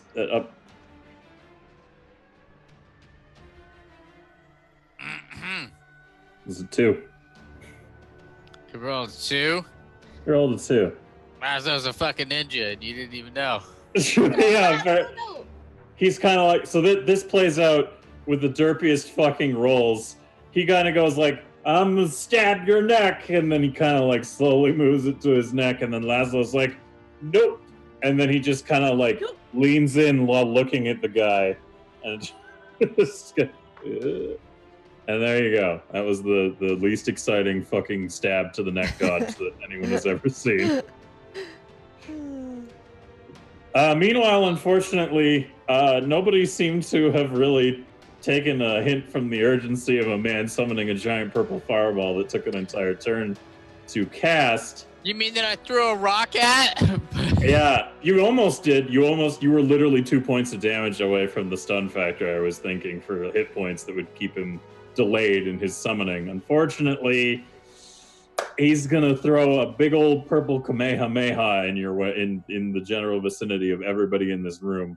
I was And about to say, there's a giant wall of his own guys in front of us. He doesn't care. He's not a good person. So he's gonna go ahead and Kamehameha, and I'm gonna roll for this Kamehameha. God. And it's not. Yeah, there's no way that it's gonna fucking miss anything. You don't know. Oh my god. Fucking mom in New York. What is happening? Fucking chat, just What read. is my life? What? So unfortunately for you guys, this is going to be a large explosion of eldritch fire in a small enclosed space. Everyone's gonna get hit with this in the vicinity. Actually, you know what? Roll me a d20. unmodified. If any of you can score criticals, I'll spare you from the brunt of this. Oh god, no Do pressure. we get- Hold on. Do we Isn't get it? a response? Do we get to like roll some sort of save? Isn't No. it flooded in here though? Yeah, but it's arcane fire, and there's currently no water going anymore. So, no modifiers, just roll a d20. Roll a Oh my god. d20. Well, rip. If anybody can score a critical, a natural 20, then they'll be spared from this. Hello? Add Sagi and MWB together. And make it No, but I can pray for them. Also, Dolan doesn't do too well. Dolan. Dolan. Good. Shut up. Darren needs to roll. Dolan. I doesn't- did. Yeah, she rolled. She rolled a Y'all 7. always miss my rolls. Oh, I don't know to tell you. You know what? Let's publicly roll for the other guys too to see if they can actually manage anything on this front. I have a strong feeling that everyone's just gonna be on fire. Yeah, guy in front of MW, nope. Guy below that guy, nope. Guy below that guy, nope. Guy below that guy, nope. So everybody is getting balls to the face today. Do I need to roll so you 20 like- dice for each of my rocks? No, you don't need to roll for your rocks. I'm just important to ask. That's, So what that's you're fair. saying, they're immune to Eldritch Fire. I'm saying that they might catch Eldritch Fire, but they might So- not necessarily be hurt by it. Got it. So they're immune These to it. dudes are on fire. Everyone's on fire, unfortunately. Nah, So- just them, right? No, everybody except for the guy that shot it. I know. I'm trying to. So you guys aren't gonna like what I'm about to do, and I'll publicly. I don't know if you guys remember this, but my armor is made from wood. All right.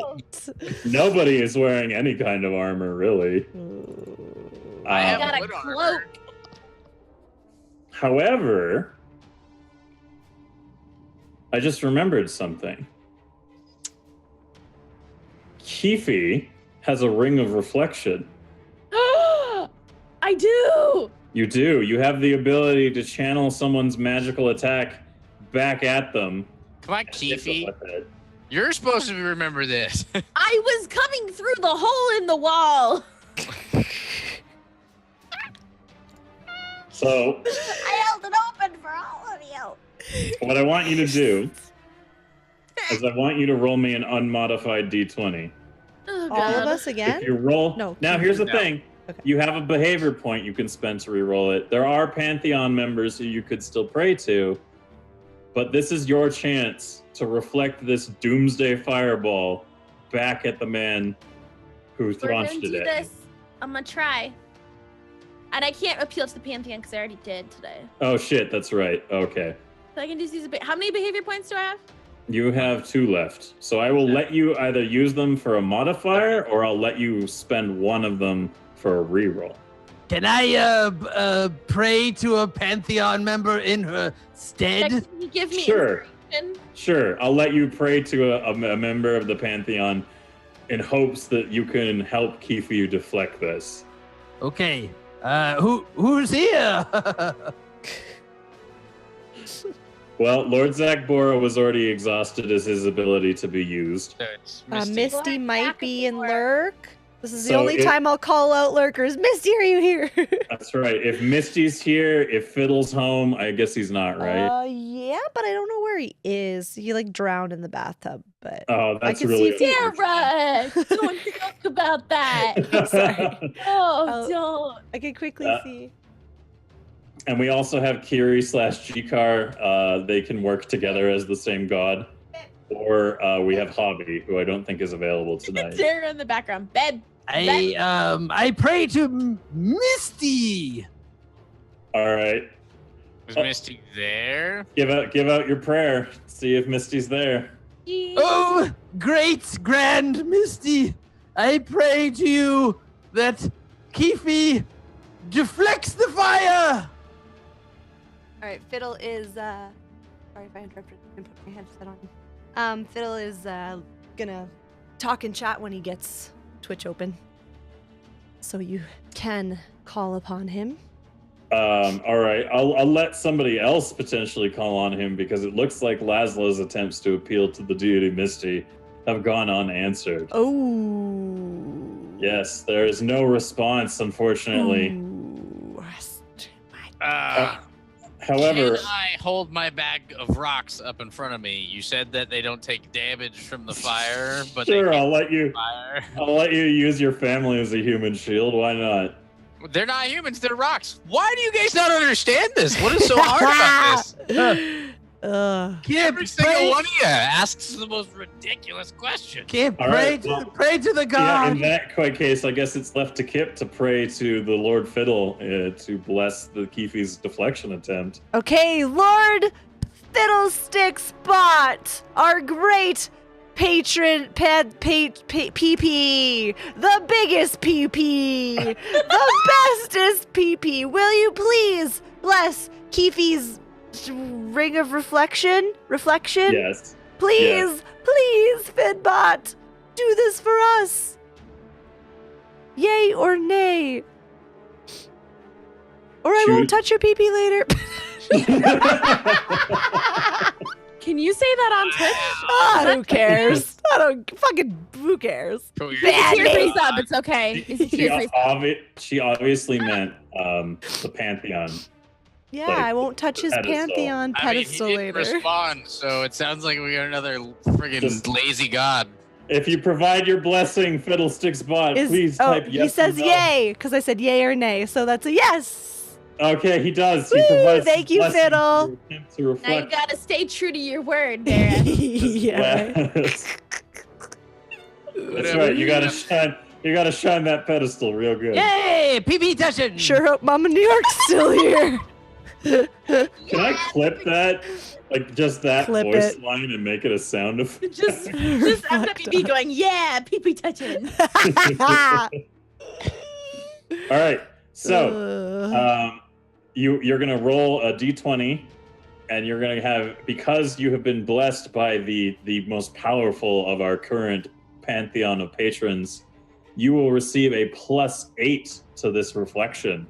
Holy. So roll me a d20 at a +8, and we'll see if you can deflect this attack. Come on, Keefe. Come on, Keefe. Here comes the one.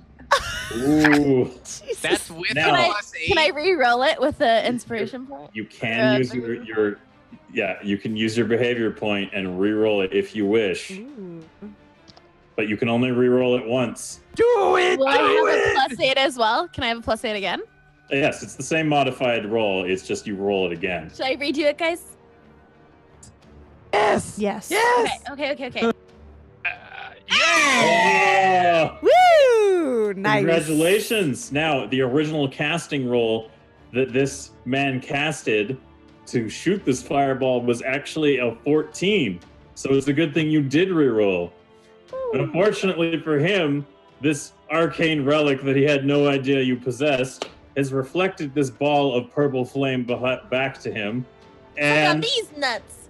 as I was going to Sorry. Suck on these nuts. suck these balls, Suck on these nuts. I'm gonna fucking fist you, buddy. Suck on these nuts. as I was about to roll it, we will now see how much damage this fireball does, but to him. Oof. Fuck you, Billy. Oof. Oh, There he's you go. Bye, he is- Billy. Holy You shit. piece of shit. he's going to take a very solid backblast from that shot. And it is, unfortunately, we're going to roll a little private roll here. And oh my, he's caught flame from his own attack. That's not good. So now we're going to see how much he takes for the. Ooh. All right, he's going to take a grand total of 27 straight damage and 6 persistent damage from being now on fire.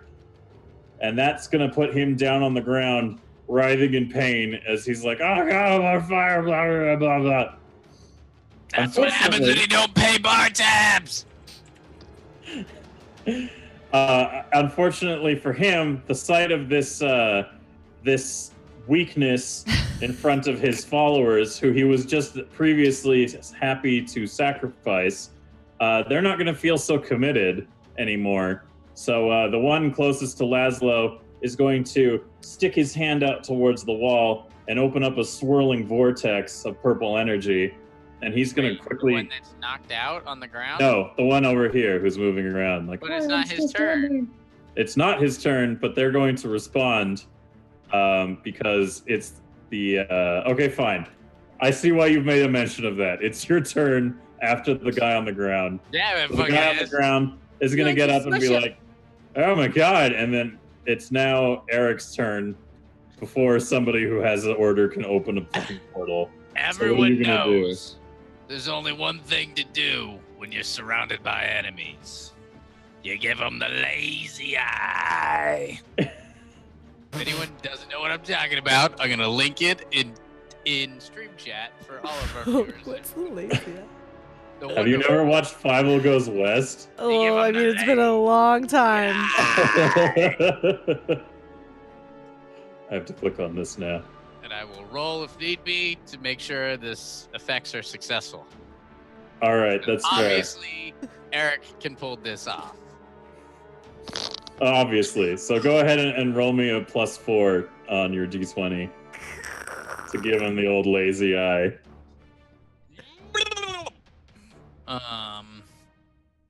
Roll D20. Yeah, just type 4, no plus. I watched the whole thing and I still don't understand what a lazy eye is. The end of the gift. Oh, he's right. doing it. I'm trying.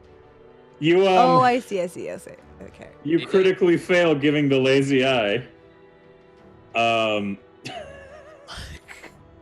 Which results in you going like, and then you bite your tongue as you do so.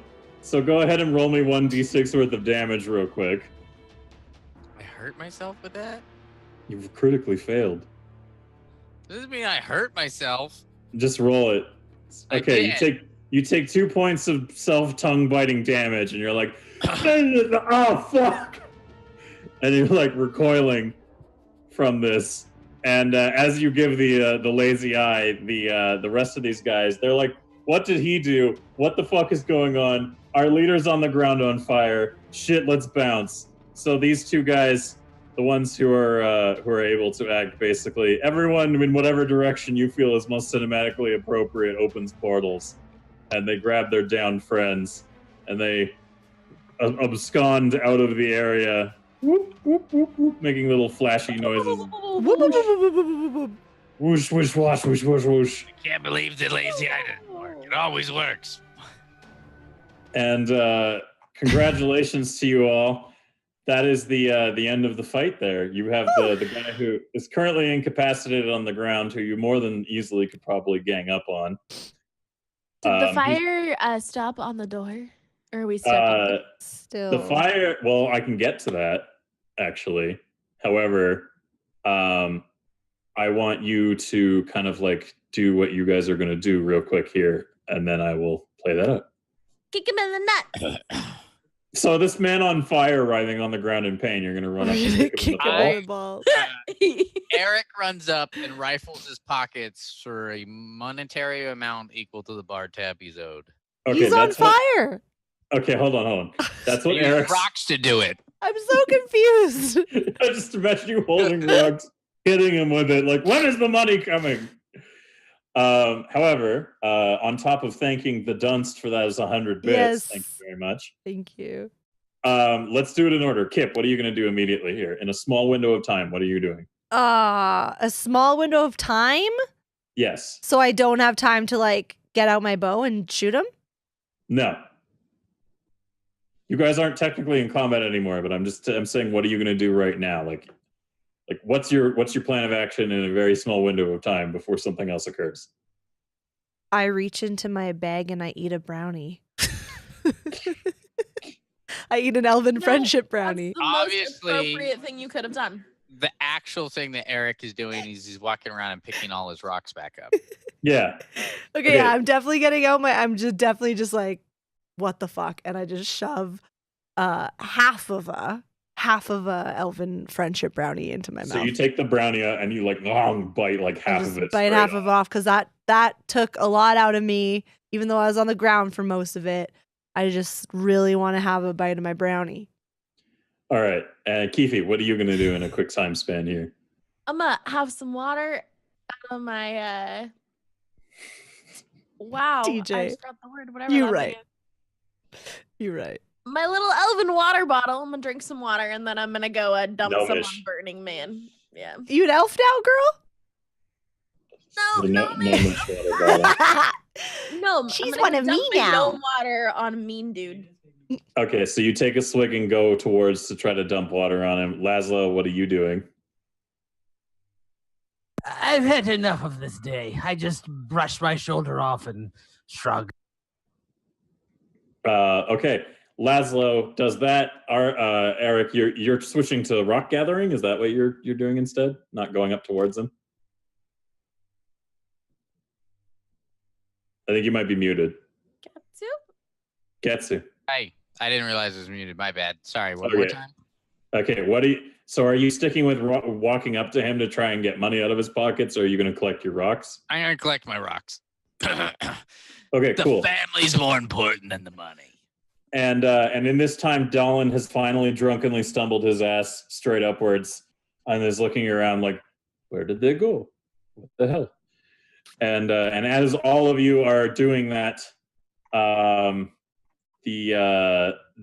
guy who is on fire on the ground stops and slams his arms out on the ground and basically kind of like, can you hear that music? There it goes. Yep. Slams his arms on the ground in rage, and a gust of wind kind of comes out of him and it puts out the fire that's on his body. And he kind of stands up, and now the same fire that he had launched at you guys is now boiling out from behind his mask. Like, you can see this mask on his face, and it's illuminated with this purple flame, and he's kind of staring at you all really angrily, and fire is starting to spill out from under his like hands, down his arms onto the ground, kind of like leaving spots. And you think that maybe the guys who fucked off didn't fuck off because their leader was down, but more that they didn't want to be around when he was fucking angry. So this angry purple fireman starts kind of like flooding the room with this eldritch flame from his hands, and he kind of sits there like getting angrier and angrier as the room starts expanding, and you're all like in the middle of your random shit that you're doing. You're just kind of like, oh.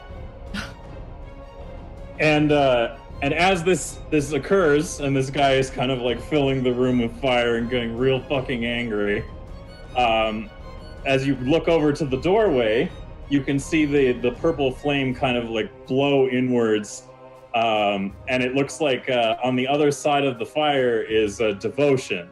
And Devotion has blown this fire in with like a movement of her hands, and she looks right fucking pissed off. And she's kind of like stalking into this room. She blows the fire out, and it's this point that we resolve the vote that you guys have all voted on. So and I'll give you a last second while I'm talking. If you're quick enough to respond to this, you can give your votes now on the voting poll, but I don't think it's going to make a difference because, like I said, the third option was the one that won out. So we're going to go ahead and illustrate here in a second. I'll give you guys a last second to cast your votes, but this is what happens. I'm pretty sure you can all figure out what's going to happen now from the vote that I put up. It makes a little bit more sense. Devotion comes stalking in. She's fucking pissed off, and she comes in and grabs. It looks like, nope, we're closing the poll, so we're gonna go with the one that got 58% of the 3 votes. So the third option, which garnered 11 votes, she's going to come stalking into the room, and she's gonna grab one of the chairs that's behind one of the stations.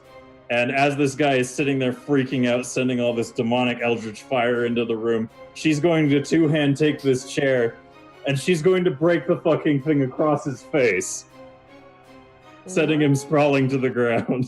Go Devotion! Where did my I panties go? I don't actually say that. And Oh, crap.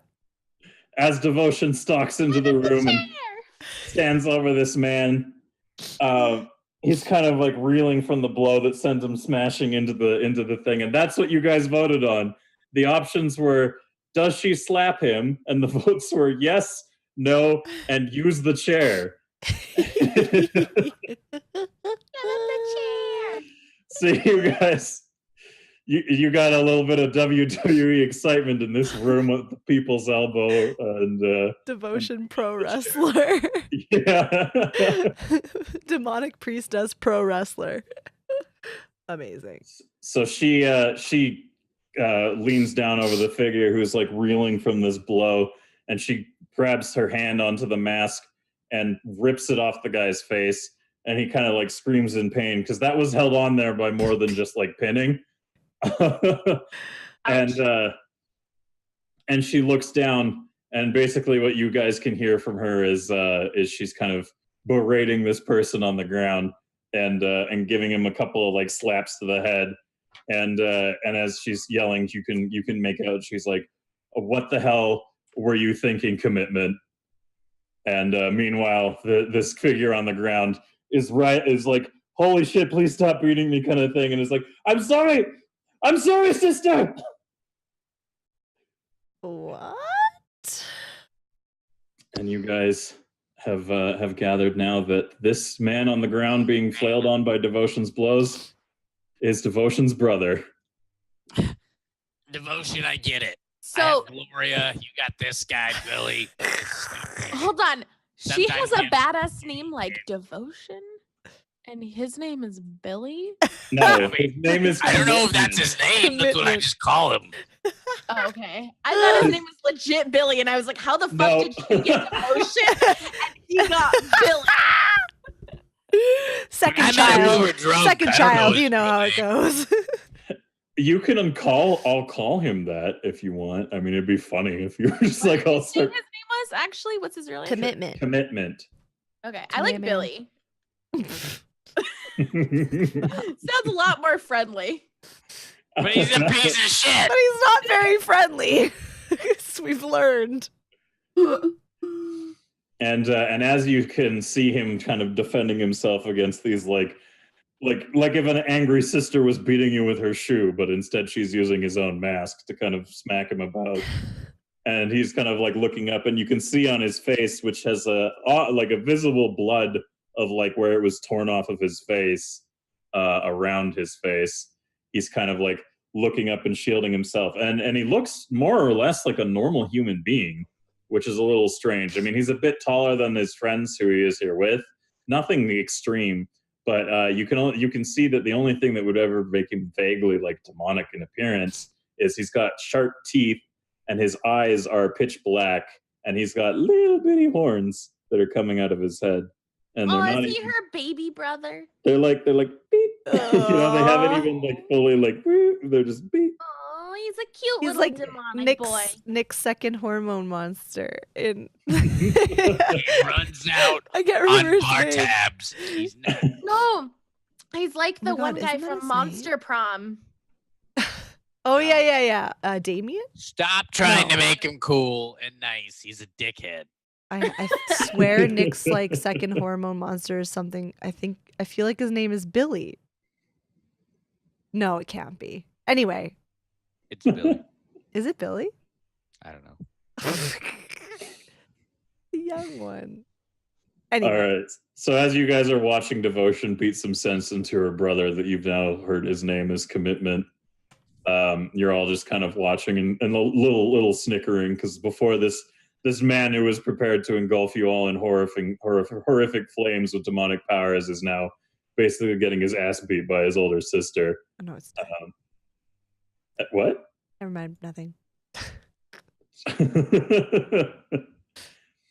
So yeah, that was your little fight there in the control room. You guys seem to have retaken it, and you're all standing around watching Devotion kind of beat some sense into her brother there on the ground, and now you're all kind of left standing there awkwardly watching this go down.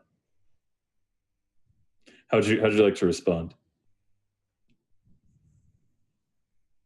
I don't give a fuck. Hey, do you think he's got any money in his pocket to cover the tab he still owes me? Kip?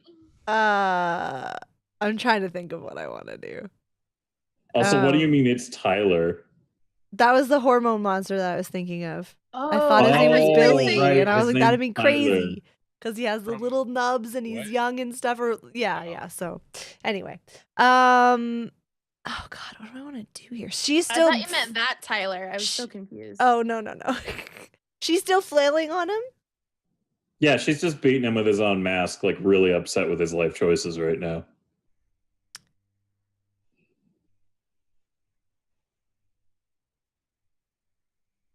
Okay. Oh God. I'm so nervous. Okay. I am going to take a deep breath. And I'm going to walk up to Devotion and I'm just going to put my hands gently on her shoulders and I'm going to be like, "Devotion, calm down. It's okay. Please tell us what's going on." And I'm trembling a little bit, but I did it. I reached out. I'm like hand hovering almost. Like I'm just like barely touching her shoulders, but I'm just like, "Calm down. Calm down." As you go for the hover hand, like the hover hand. Like, you're scaring the children. I'm not even looking at her. I'm like, "Devotion, it's fine. Calm down, please. Just what's going on? What? This is your brother? What? Without kind of missing a beat, she throws the mask that he was wearing over to the side and She grabs kisses him. me ferociously. No, I'm sorry. Just makes out in front of her brother with you. We'll save that for my dreams. Go on. She picks him up, and he's kind of like regained his senses a bit, and she's like holding him by the scruff of his like cloak, and you can tell he's like quite the try-hard edgelord type. Because like he's in all black, his outfit's like lots of leather straps and stuff and pockets and shit. And you're like, oh yeah, he thinks he's so fucking cool, right? And he's kind of like, but now he looks more like a pouty teenager who got caught like fucking the family dog or something. And the classic, I'm classic, yeah, fuck the family dog scenario. Scenario is Dylan, do we need to have a talk about family life? Oy, boy. Because I got no frame of reference right now. Oh my God. So she hauls him up and kind of hoists him up in front of you all, and she's kind of like, she just looks at him like, kind of explain yourself sort of thing, and he's like man, like the no. Like, No. I don't want to. You can't tell me what to do. And she kind of sighs, and she explains to you that she really has no idea what the hell he's been up to for years, and thought that he had been like lost, basically. Like she had never seen a single like sign of him for a long time, and now this is the first time she's seen him, and he's wearing some weird fucking culty getup and like taking over like stealing a ship from people, even though technically you stole it first, but details, right? And she's like really disappointed in him, but she really has no idea what the hell he's been up to. This is the first time in many years that they've seen each other. Okay. She's not okay. So she just doesn't. She calms down a little bit though. She's a little calmer. Anything. She's still frustrated, but like she's not directing it at you. Yeah. So, okay. Well, I'm still there, and hands still hovering, barely touching her. She shifted. Like her movement was basically like turn to move towards you while simultaneously picking him up. Okay. So now she's standing like in front of the windows of the bridge, holding him up, and they're facing towards you both. I'm just gonna be like, care to explain? To who? I'm saying that to commitment. Yeah, sure. He's just gonna glare daggers at you, basically. And I'm just gonna look at Devotion and be like, what's this all about? What's happening? She kind of like nods her head furiously towards him and then looks at you and is like, that's a question I want answered too. And she stalks out of the room, basically holding him like up like that, and obviously intent to like take him back to her little gaggle of followers in her quarters. And looks like our job is done here. and before we end our adventure, you guys, there's a little bit of a noise over your things, and it's Siphius again. And Siphius is like, hello, what's going on, everybody? Siffy is always confused and unsure about what's happening. And he always comes in at like during the most like non-useful time. Like he's like the most useless person in the whole campaign, yet he's always there. So true. Just like, hey, you guys just fought off a demon. How's it going, guys? I got more shit for you to do. Like, okay, buddy. What's next? Classic. I'm a living plot device. Classic Siphius. Is anyone going to answer him? Somebody else can answer. Yo. First off, where in the holy hell have you been? And secondly, where is the mime? He needs to clean up the grid.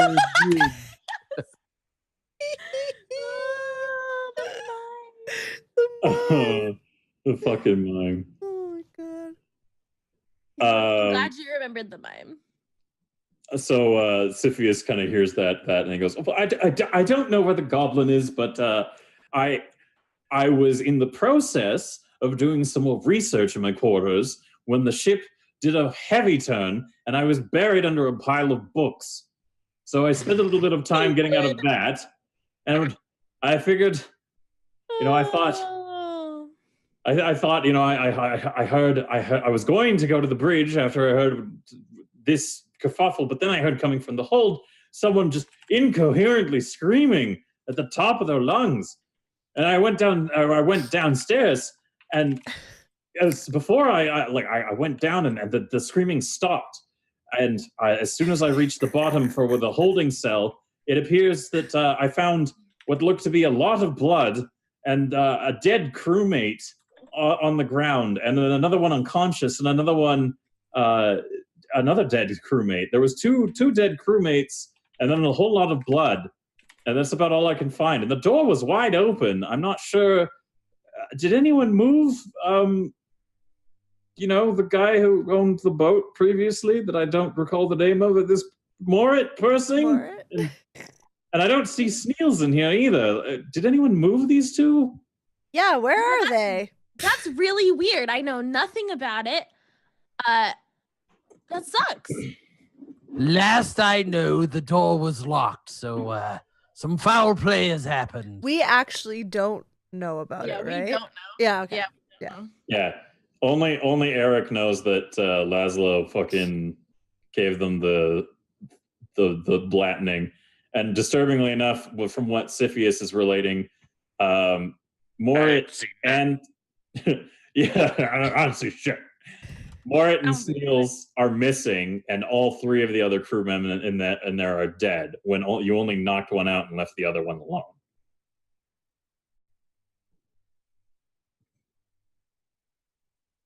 Well, shit.